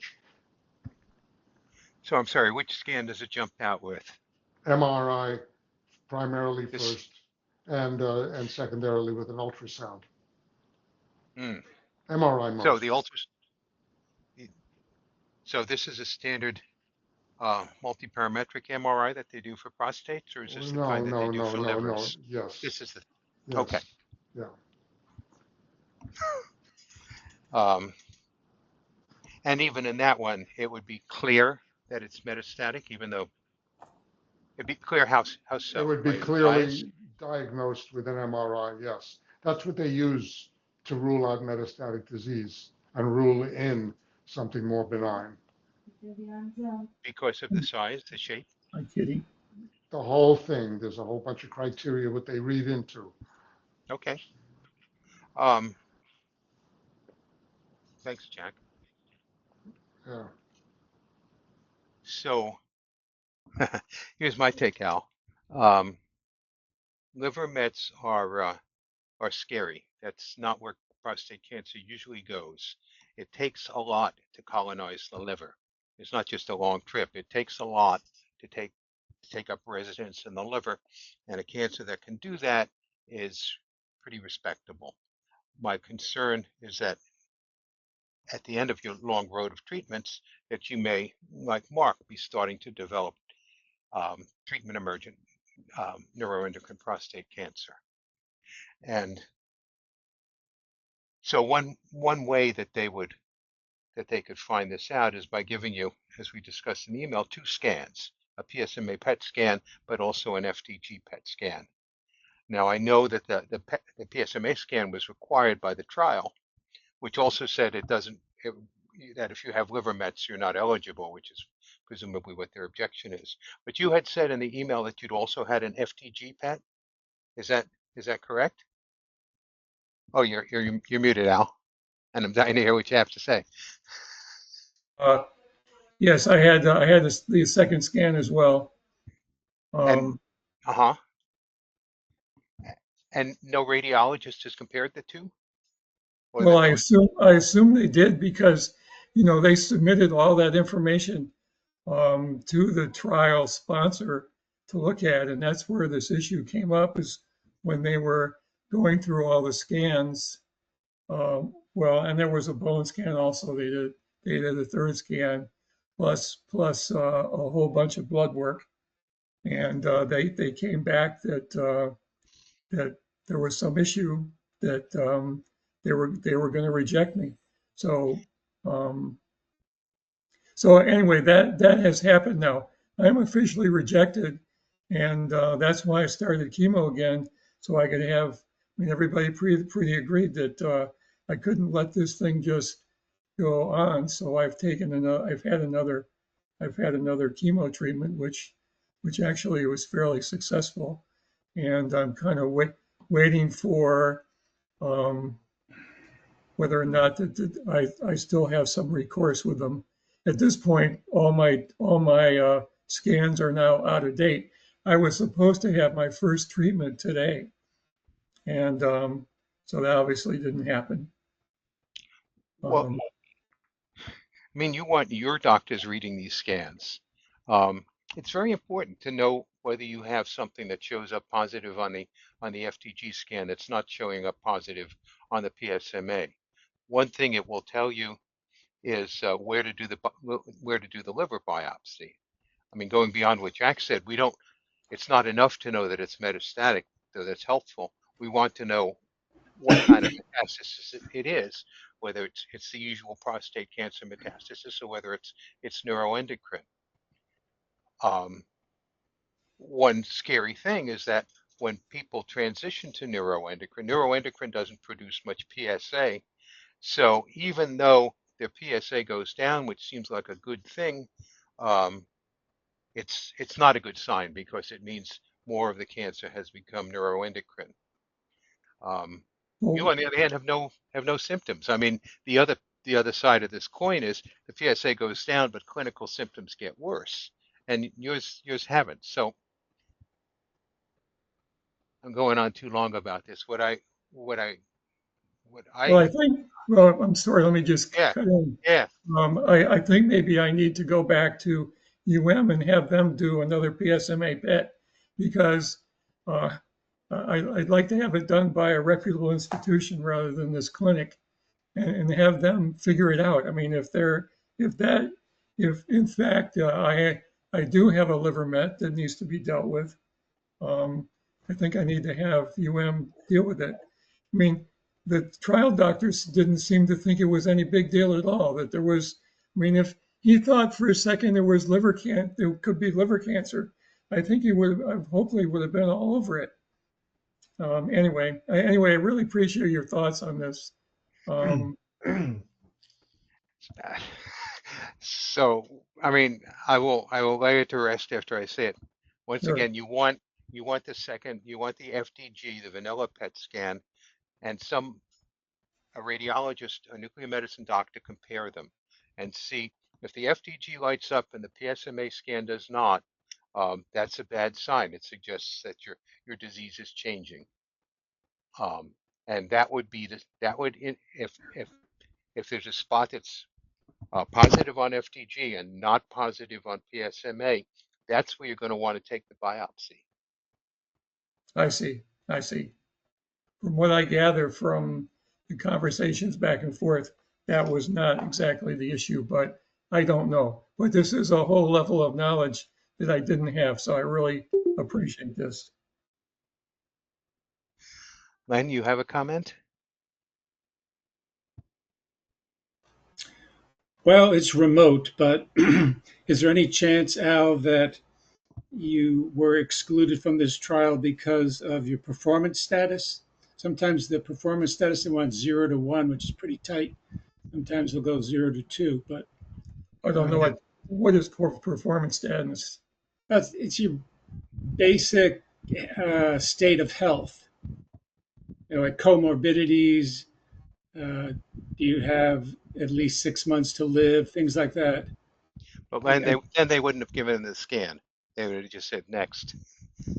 Right. The fact that they gave him the scan indicates that he passed these initial tests, and they were ready. I don't really have any other issues. I mean, other than this AFib thing that came up with the sepsis.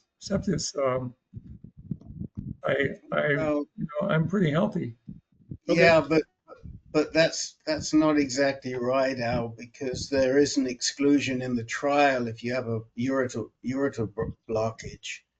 And so it could have been around that, but then I mentioned that to you. I gave you the 2 areas where I thought you could be excluded, but then you came back and said no, it wasn't around the ureter blockage. It was about the liver mets. So, which of course we didn't know about. So I didn't call it. Sorry. They could be right. I mean, go look at the trial, look at Alpha Break, look at the exclusions, and like I say, there were 2 exclusions that may have been appropriate, and the only way we know that is through Almagel. You got to go back to Almagel, and you got to say why is this what it was, or was it this, or was it that? And I mean, I've got to look.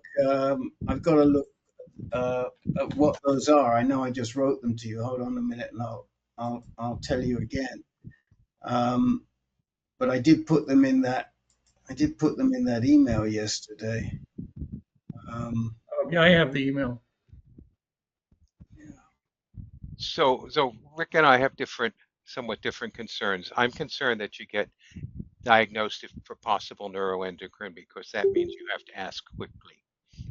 You have to act rather quickly. Um, and and it also means that actinium may be kind of beside the point, that it may be the lesser of two evils there, and you need to work on the neuroendocrine rather than trying to get your way into the trial. To me, that's the most important thing. The Yeah. answer that Rick and I both have is get a biopsy.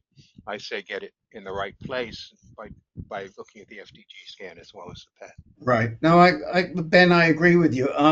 I'm looking at the two exclusions from the Alpha Break trial. One is participants with known unresolved urinary tract obstruction are excluded. Well, yours are not unresolved, but they are there, and you've got these PIs who are nervous, and it could have been a couple of weeks ago that they thought, oh, maybe you could get one on the other side. Well, you did, and we put a stent in, so it's now resolved. So to me, that one's put to bed, but who knows? That could have been when they rejected you. The other one is concurrent serious as determined by the investigator medical conditions, which is what Len's talking about. We don't know what they're thinking. And Al Miguel owes it to you to tell this is the reason. Let him get something definitive from those people. I 100% agree with Ben. As I said earlier on, we need to define exactly where that liver met is, because we can't do it from the PSMA CT scan that was done. And we can biopsy it. It's not a difficult biopsy, and we can get rid of that too. I personally, my own view is, if there is neuroendocrine like small cell, or hold on, treatment emerging neuroendocrine. If there's treatment emerging neuroendocrine, I'm a fast learner, Ben. It's going to be very little because you produce so much PSA. So, okay, it went down from 600 to 500, which is great as the result of another chemo treatment. Somebody could say, well, that was because there was more neuroendocrine emerging, and that doesn't make it. But I prefer to say that was a positive response to the treatment. And, you're making PSA like there's no tomorrow, which you've always done. Right. So we promised you clarity, and we did not deliver. No, I have some clarity from this. I need to get the Dr. Amigel to be more specific to me, and I want to go back to and have them redo these tests, and because the tests that were done with the trial are totally off record. They weren't done through insurance, and I'm not sure I trust them. The PSA that I got when I did the testing for that. Rick, here's another thing that might have scared them off. My PSA is they said my PSA was 1,280. But that was clearly, I don't know where that came from, because I've never, anyway. It leads me to maybe not trust anything they did. And so I'm going to go back to and tell them what's going on. They can contact Belusic and get us moving here. When you say liver mets, that's Amigel has never used those two words together, so I don't know. Yeah, just because it's faint, just because there's low uptake, does not mean you're not at risk here. If it's neuroendocrine that largely goes for the liver or brain, and if it's faint, that's consistent with it being neuroendocrine because it's a mix. it shows up on the PSMA because it's So, mixed with the regular kind, but it's also neuroendocrine, so it's diluted. So that doesn't, just because it's light doesn't mean it's negligible. Doesn't mean that you can say, that's nothing. so okay. Wow. Thank you.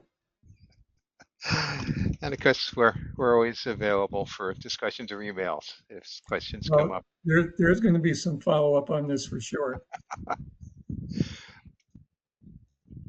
Thank you, Al. Thank you again.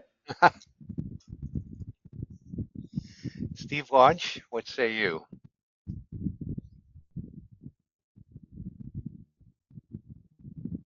Steve Lodge, this is your moment. Okay, we will come back to Steve. We'll come back to Steve Lodge. Kang, it's your turn. Thanks, Ben. A quick update and a question. About less than a week ago, I did my MRI to evaluate the feasibility of a biopsy.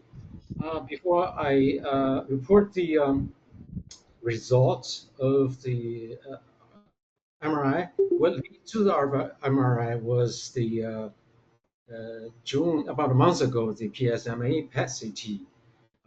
The evidence of lesion was found. One is the pelvic nodes, intense tracer avid, right internal iliac lymph node, a size of 0.8 times 0.8 cm, SUV40. Also, Al mentioned the ureter. My case is the same. It's the right distal periureteral tracer. A secret, Kang, is that it's no more intelligible to us than it is to you. So maybe you should just tell us what your take is on these things. We don't get a lot out of you reading it. Okay. So in the PSMA PET-CT, there's evidence of lesion of disease, right? One is the pelvic nodes, lymph node, right side with SUV of 40. One is right distal ureter with tracer avid infiltration, SUV of 25.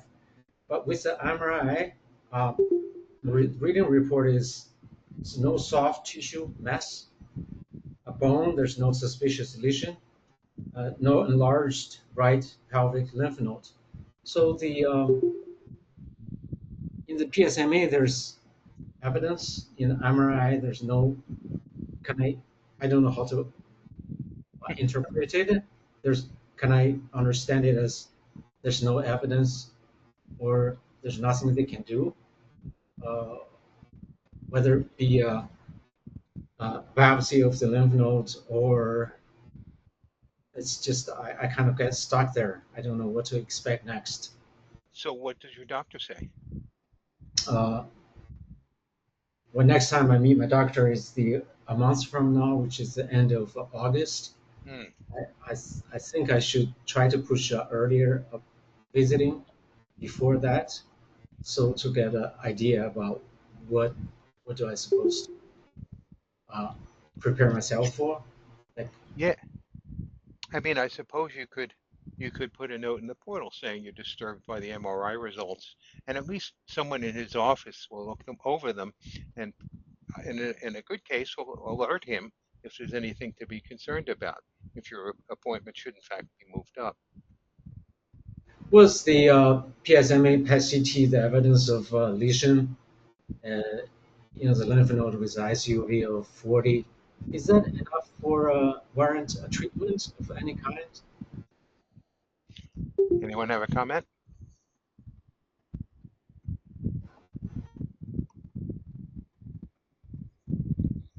I mean, the only comment that I have is that if there's areas that are suspicious, even if there's a digression between the PSI and the MRI, if we can see where they are and we can biopsy them, we need to biopsy them. And this is what we've been saying all along, Kang. I mean, we hope the MRI would give you a little more definitive indicator as to where to biopsy, but I think you've got to push McHugh to say, look, what's going on? There was PSMA activity, but the MRI doesn't seem to back it up. Can we know where this lymph node is? Can we biopsy it, please? You're Right. your own advocate. That's what I would do if it were me, because we don't know what the heck is pushing up your PSA. Something's pushing it up. Now, here's something that's totally off the wall, but it seems to be coming up a couple of times recently. And I doubt it's. Have you had any issues over the last 2 or 3 years with your digestion? Do you know what GERD is? GERD? Yes, I do. I have that. You have that. Okay. Now this is off the wall, but the fact is it's coming up. Esophageal cells make PSMA. We know that.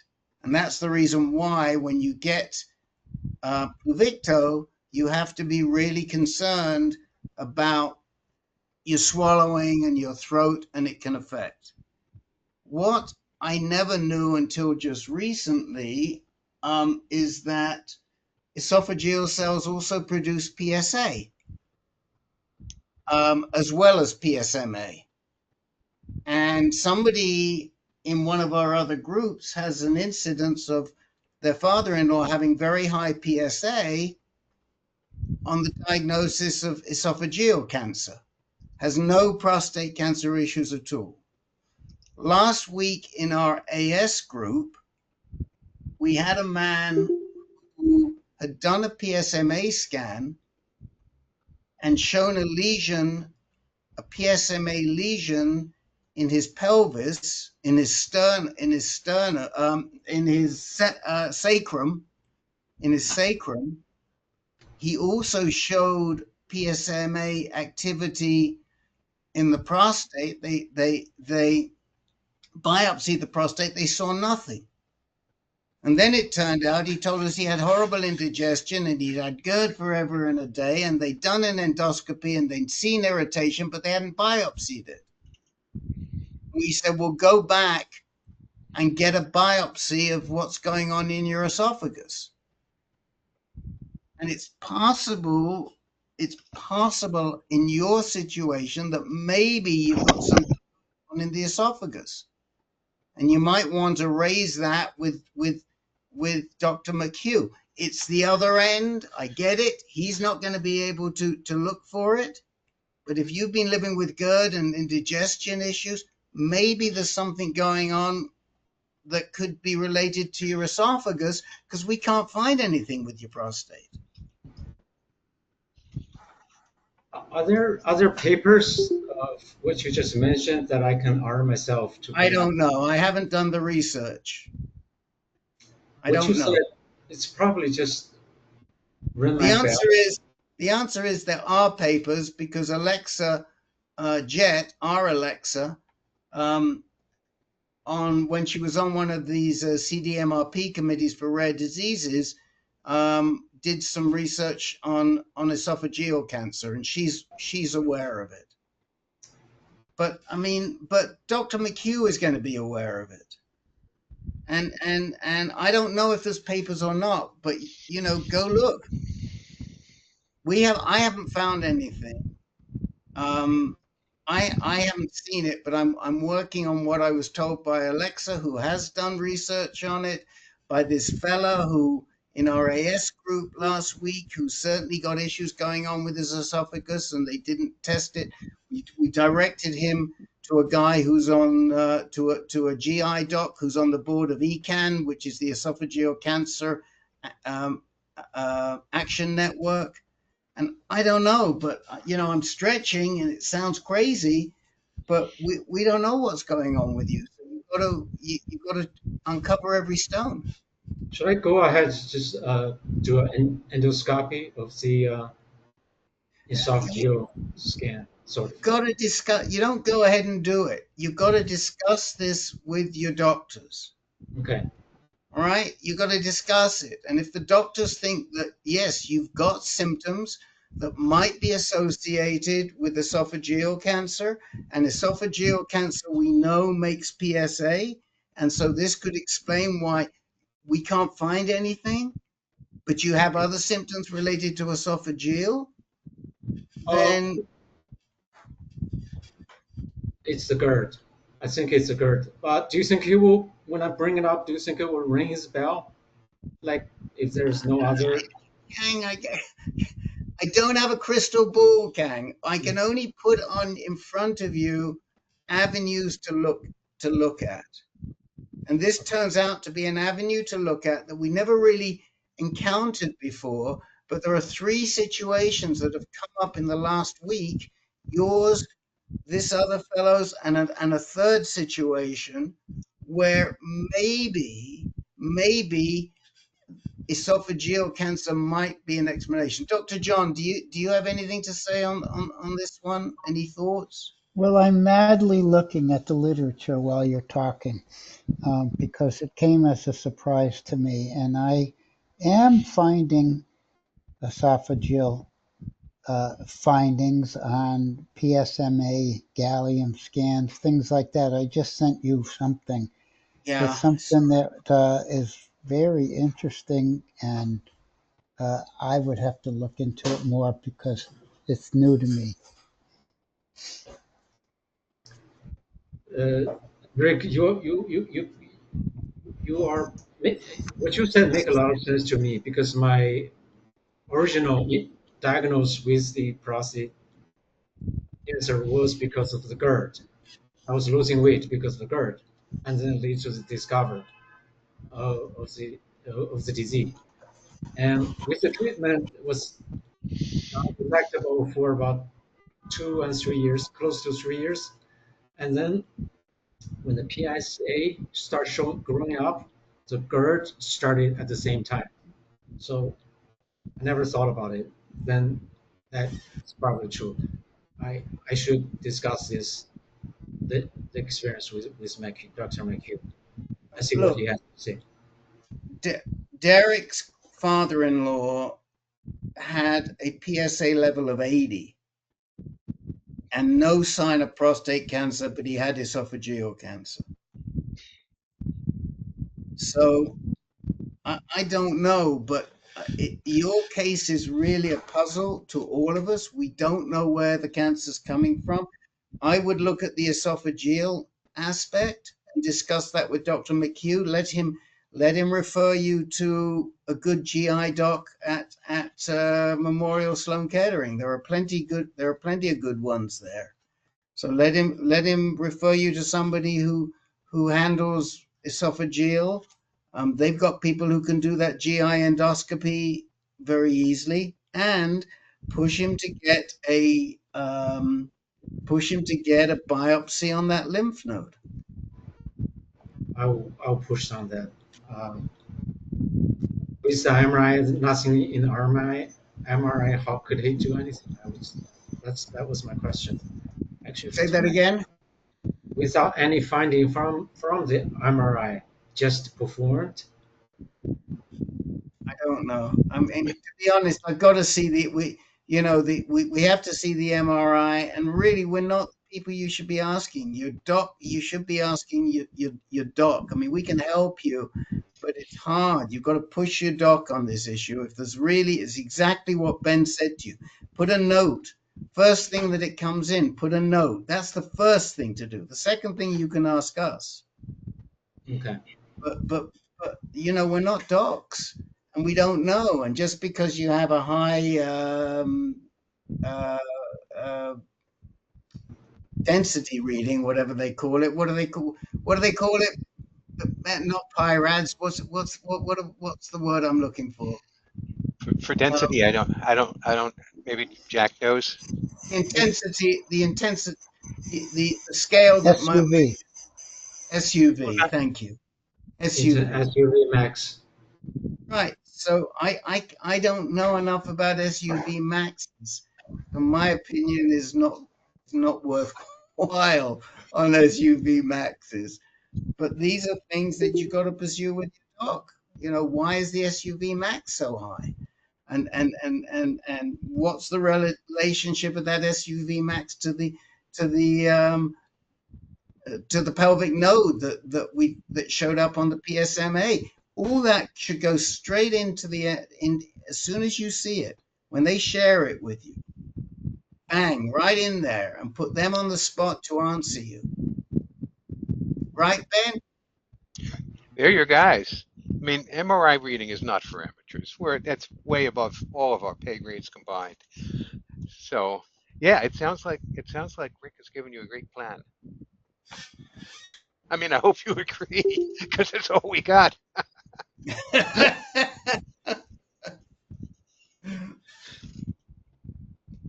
Are you good? Okay. Thank you. Okay. Yeah, and Kang, chase up this esophageal thing. There may be something there. Do your own research. See what you can find out. Dr. John came up with something right away, so there's going to be stuff there. I agree, because the coincidence is matched each time when the PSA goes up. There you go. The symptom. Thanks, Rick. I'll follow that road. I'll follow that path. Thank you. Let us know. All right. I'll keep you guys noted. Thank you. Thank you, Ben. Sure. Thank you. Thank you for speaking up, Kang. Steve Lodge, going to take another swing by you. You with us? Okay, in that case, the fickle finger goes to Gary V. Gary V left. Okay. Russell Seneca. Yes, last week, Dr. John presented my case, and I've had prostate cancer for 23 years, and the recent PSMA showed some small lymph nodes in the retroperitoneum, questionable uptake in the liver and spleen, and based on what Rick was saying, the esophagus took up the antigen. I mean the agent. But anyway, the MRI was done last Thursday, and I just got the results last night, and it was fine. There were no lesions in the liver or in the spleen. So I was sort of what Jack was saying. I thought is the way to go. That if there's nothing on the MRI, there's really nothing to do. I think so. Anyway, I'm going to see Dr. Aragon this week, and then I'm trying to get in to see Dr. Paller, and she's can only see me in the beginning of September. So that's my story. Did you ask for a cancellation appointment with Dr. Paller, Dr. Russell? Actually, I spoke to her scheduler, and he said he would talk to her about that, but I didn't specifically ask that, but I will tomorrow. I would. He knew it was far out, and so far I haven't heard anything, but I'll actually, Jim Marshall had made the same suggestion, but I was sort of encouraged by the fact that he would talk to her about trying to move it up. As we like to say here, you are your own best advocate. So, and another way of saying that is the squeaky wheel gets the grease. Yeah. Well, I'm not too shy, so I'll be on it. Okay. Is there anything else? Because I want to answer something that's in the chat. I'm done. Thanks. First of all, guys, I I'd rather you, if you've got questions, put your hand up. We can try and get you in, but it's hard to answer lengthy stuff when you send me chat messages. It's hard for any of us moderators to do it at the same time as we're trying to moderate a meeting. Barry Yano, we had this conversation last week. You asked me, why don't I like Eugene Kwan? And we talked about it. I guess my question to you is, what did I fail to convey to you about our concerns with respect to Dr. Kwan? So let me turn this around. You want to know why I don't like Dr. Kwan, or why we at AnCan have concerns about Dr. Kwan? And we did explain that last week. The guys were present. What is it that we failed to explain, or what is it that you would challenge us about from what we said? Well, the only problem I had last week is that my phone died on me and I tried to get back on my computer. And when I did, obviously, I missed some of the conversation. So I wasn't disputing anything. It's Okay, just, have you tried listening to the recording? no, I will do that. Okay, though that's a good concept. Listen to the recording. In a nutshell, and I think you were here when we said it, Dr. Kwan is a surgeon who practices advanced prostate cancer oncology. We don't really care for surgeons who practice in an area where they weren't exactly trained and they've sort of learned by on-the-job training. We've also seen Dr. Kwan reject new technologies, stick to his old technologies, and we fail to see him use practices which are probably NCCN and ASCO recommended. We've seen him use doublet therapy where he should have used triplet therapy. That just happened recently. He sent a guy to another doctor, a medical oncologist. The medical oncologist said, you need triplet. That didn't come from Gene Kwan. It came from the medical oncologist. We said you should be getting triplet with your diagnosis. This happens. It hasn't happened once. It's happened tens of times over the years. Now, Dr. Gene Kwan is a great salesman. He does a great job at PCRI. People love him. But just because you saw a good video on YouTube of Dr. Kwan presenting there, to me, it's not worth your while seeing Dr. Kwan. We told you that last week. We'll tell you that again. You've got Dr. Bashampian, who's a possibility. You've got Dr. Fedek, who treats Steve Rue, who's a possibility. And if you want to go further afield and you want to go all the way up to Rochester, you've got one of the best docs in the country in Dr. Heath. So I really don't want to be answering this question again because it's not a comfortable question for us to answer. We will answer it publicly. If Dr. Kwan ever hears us and challenges me, we've got enough evidence to say, what about this guy, that guy, that guy, and that guy? But I don't want to be put in that position.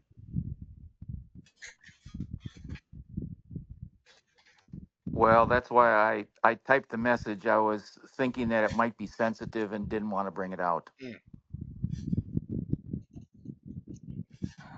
We brought it out last week. So if we brought it out last week, we can bring it out this week. It was just as sensitive last week as it is this week. And move along. Yeah, I mean, I hope that clinches it for you, Barry. It certainly is our position. It hasn't changed. It's been it's been our position for a long time. Well, I appreciate that. All right, you're free to choose a doctor of your choice. We're not doctors. We can't tell you what to do. Choose who you feel most comfortable with. We would not feel comfortable with Eugene Kwan. We would feel a lot more comfortable with a lot more doctors. I understand. Yeah, and we've done everything we can to try and point you to other viable alternative providers in your area. I wish I could talk like he did. I like he does. I watch him on those videos and I think, man, he's got it together. But you know, it takes more than a good speech. So, Steve Lodge, I'm going to try you one last time because we're down to our last caller. Oh, he's there. Okay. I'm here. Okay. Where have you Okay, Steve. been? I bet you went off for dinner, didn't you? Where did you go, Steve? No, I fell asleep. I'm sorry. I was gonna say that, but I didn't want to embarrass you. Yes. Oh, well, we're doing monthly PSAs now following the radiation, and the previous one a month ago was 0.27, I think. Got one. What was there? Yesterday, and it was 0.16. So continuing down, and all looks good. Well, that's all good. How's my friend Larry Fong? Have you seen him again or not? Yeah, I saw him a month ago. Okay. And he's doing well. Good. Okay. And basically 0.17, 0.16, that's no difference. Right. So you're doing great. That's all I had to say. I'm feeling good. Good. Well, thank you for the upbeat report. We can't get too many of those. Isn't that the truth, Mr. Nathanson? And finally, Barry Blomquist, who has waited for a long time to speak. Oh my gosh, he has, and that's who we were talking about just before, but we didn't mention names. So there you go, Mr. Blomquist. How are you doing? Oh, we can't hear you, even though your microphone is on. So I don't know what's going on. We can see you, the microphone is on, but we don't hear you. Oh.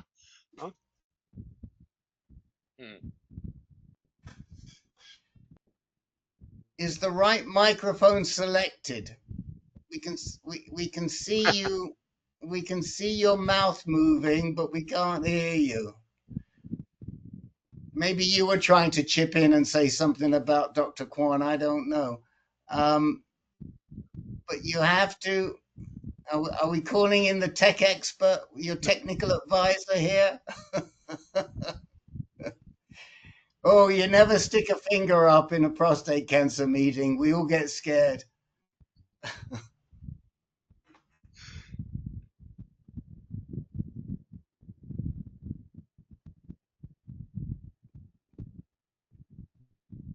So you're probably doing this. Oh.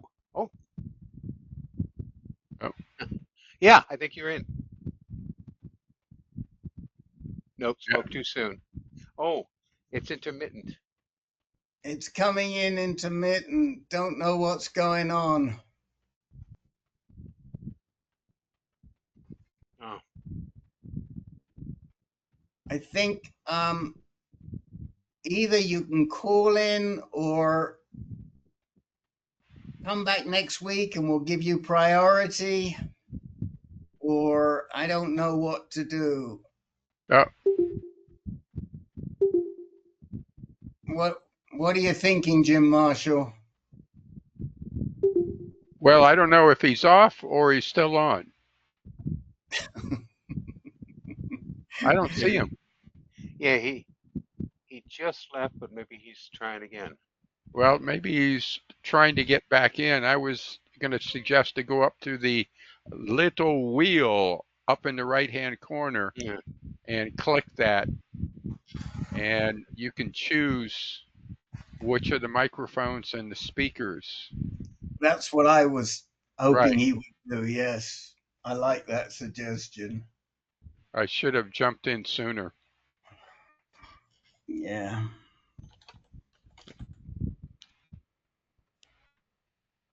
Well, and he was so patient. We'll drop him a line and see what was on his mind. And Oh, no. Oh, He's back. here he comes again. Oh, now you turn on your mic because you're showing red. You've got to turn on your mic All right. first. Yes. How's that? That's Oh, fine. good. Perfect. All right. So, yeah, so I am 4 days into the famous triplet therapy you were referring to, Rick. Yes, sir. And so I feel like a Mack truck hit me and somebody disconnected my battery. And I haven't been, I think they got me on prednisone, 10 milligrams of prednisone, which I think is keeping me up all night. My sleep monitor said I woke up 11 times last night. So I'm just wondering any thoughts of how to A, get more sleep, and B, turn the jumper cables back on. Let's appeal to anybody who has done chemo who's in the group, still in the group. We've had a few people today, but is there anyone who has chemo experience still left in the group? Bob Schwartz. There's the man. Are you there? Are you there, Bob? No, it looks like Bob stepped away. Who else has done chemo? Anyone else? If you come back next week, when you come back next week, I promise I will put you in very early on with lots of chemo people. That doesn't help you right now, but I do have a couple of thoughts. The first is you're on triplet, and what ARSI are you on, Barry? Lupron, Abby, and Teratoxa, or whatever that one was. Docetaxel, Taxotere. Docetaxel, yeah. So, when are you taking your prednisone for your dose? Oh, Bob Schwartz has got his hand up, so we'll go to him in 1 second. When are you taking your prednisone for your abiraterone? 1 hour after my dose of abiraterone. Every day, right? Only Every one day, time yeah. a day. One Yes. time a day. So you're Yes. not taking. So you're not taking, and you're taking 5 or 10. 10. Okay. So so that's, I was going to say, I was thinking you might be taking 5 in the morning, 5 at night. And I was going to say, maybe we could change that, but we've already changed that. Yeah, I take those at 7 in the morning. Right. So the prednisone from the docetaxel, the Taxotere, will wear off after a couple of days. I mean, I last time I got prednisone, when they gave me a hip, it took about 2 or 3 days, and I get it. I really get it.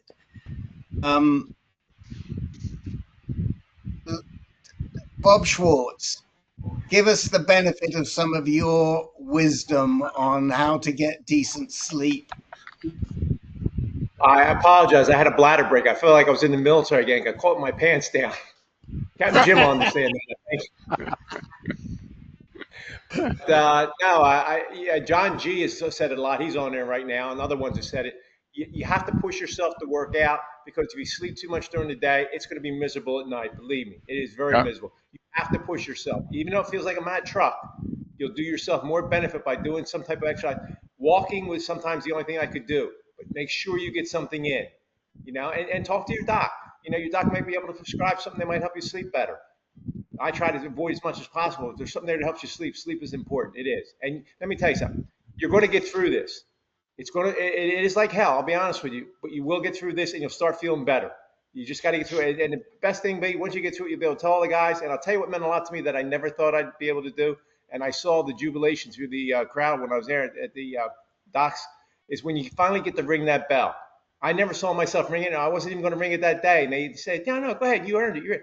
Everyone there, the patients, the docs, everybody applauded. The staff. It made me really feel good. Yeah. And I did feel good, But I will tell you this. I did make one comment to him. I said, you should really wait to ring the bell until 3 weeks after you have your last treatment. Because after you get through that last treatment, you still go through your crash again. The crashing days. Yeah. It gets worse each week. But I'm telling you, if I can make it, you can make it. Thanks, Bob. Wow, we love that, Bob. Can we can that and pull it out time and time again? Well, you got to keep coming because we're going to ask for that speech again. Every time. You guys have helped me, and I feel like I'm trying to pay it forward from what I've learned from watching the videos of the past members, from the current members, and from the members that come in once in a while, sneak on. I've learned a lot, and I want to help anybody that can be helped because that's how I got help. And I want to thank you. Thank you all. Thank you. Here's another thing that comes to my mind, Barry. So, like you say, you woke up 11 times. I would bet you probably don't remember waking up more than 3 or 4 times. And that's because the Lupron is causing hot flashes, and the hot flashes are waking you up, but they're not waking you up enough so that you're conscious of it. And most of us who have been through Lupron know that we know that feeling of being hit like a Mack truck in the morning, and it's because your sleep is so interrupted, even though you don't recall. One thing that you might want to consider is an Ember watch. We've talked about Ember watches on here before to manage hot flashes. It has a nighttime setting. It might get you more sleep, even though you don't realize you're getting more sleep. You might get more sleep off of an Ember watch. You can get them at Amazon. You can get them. I'll put a link in quickly for you, but think about that. But it may have something also to do with the hot flashes. All right, I've said too much. Ben. Okay. Thank you. Thanks, guys. No, it makes good sense. And yeah, the watch doesn't work for everybody, but it comes with a money back guarantee. So if you're giving it a try, and yeah, there's no real downside. Here's mine. Yeah. Where's yours? Do we have one? Oh, we have one? Oh, there you go. All right. I got the one with pink in it. I'm not afraid. Okay. So here's the link. Here's the link for Ember Watch. Let me put that in to everybody, everyone. There's the Ember Watch link. And next week, come on back. And seriously, we've got so many guys that have docetaxel experience, but many of them have left now. But we really do have a lot of guys. So. And that's the end of a beautiful evening. Oh, okay. All right. Just one quick question. So are we on every week or every other week? So we're on every week, except some weeks it's on a Monday and some weeks it's on a Tuesday. Okay. First and third week is a Monday. And that is at 7 o'clock Central. Okay. The second and fourth week is on a Tuesday, and that is at 5 o'clock Central. Okay, cool. Okay? Thank you. Yes. All right. Thanks, everybody. Thanks for those of you who stuck it through to the bitter end. You're the best. Good night, everyone. See you next Monday. Goodbye.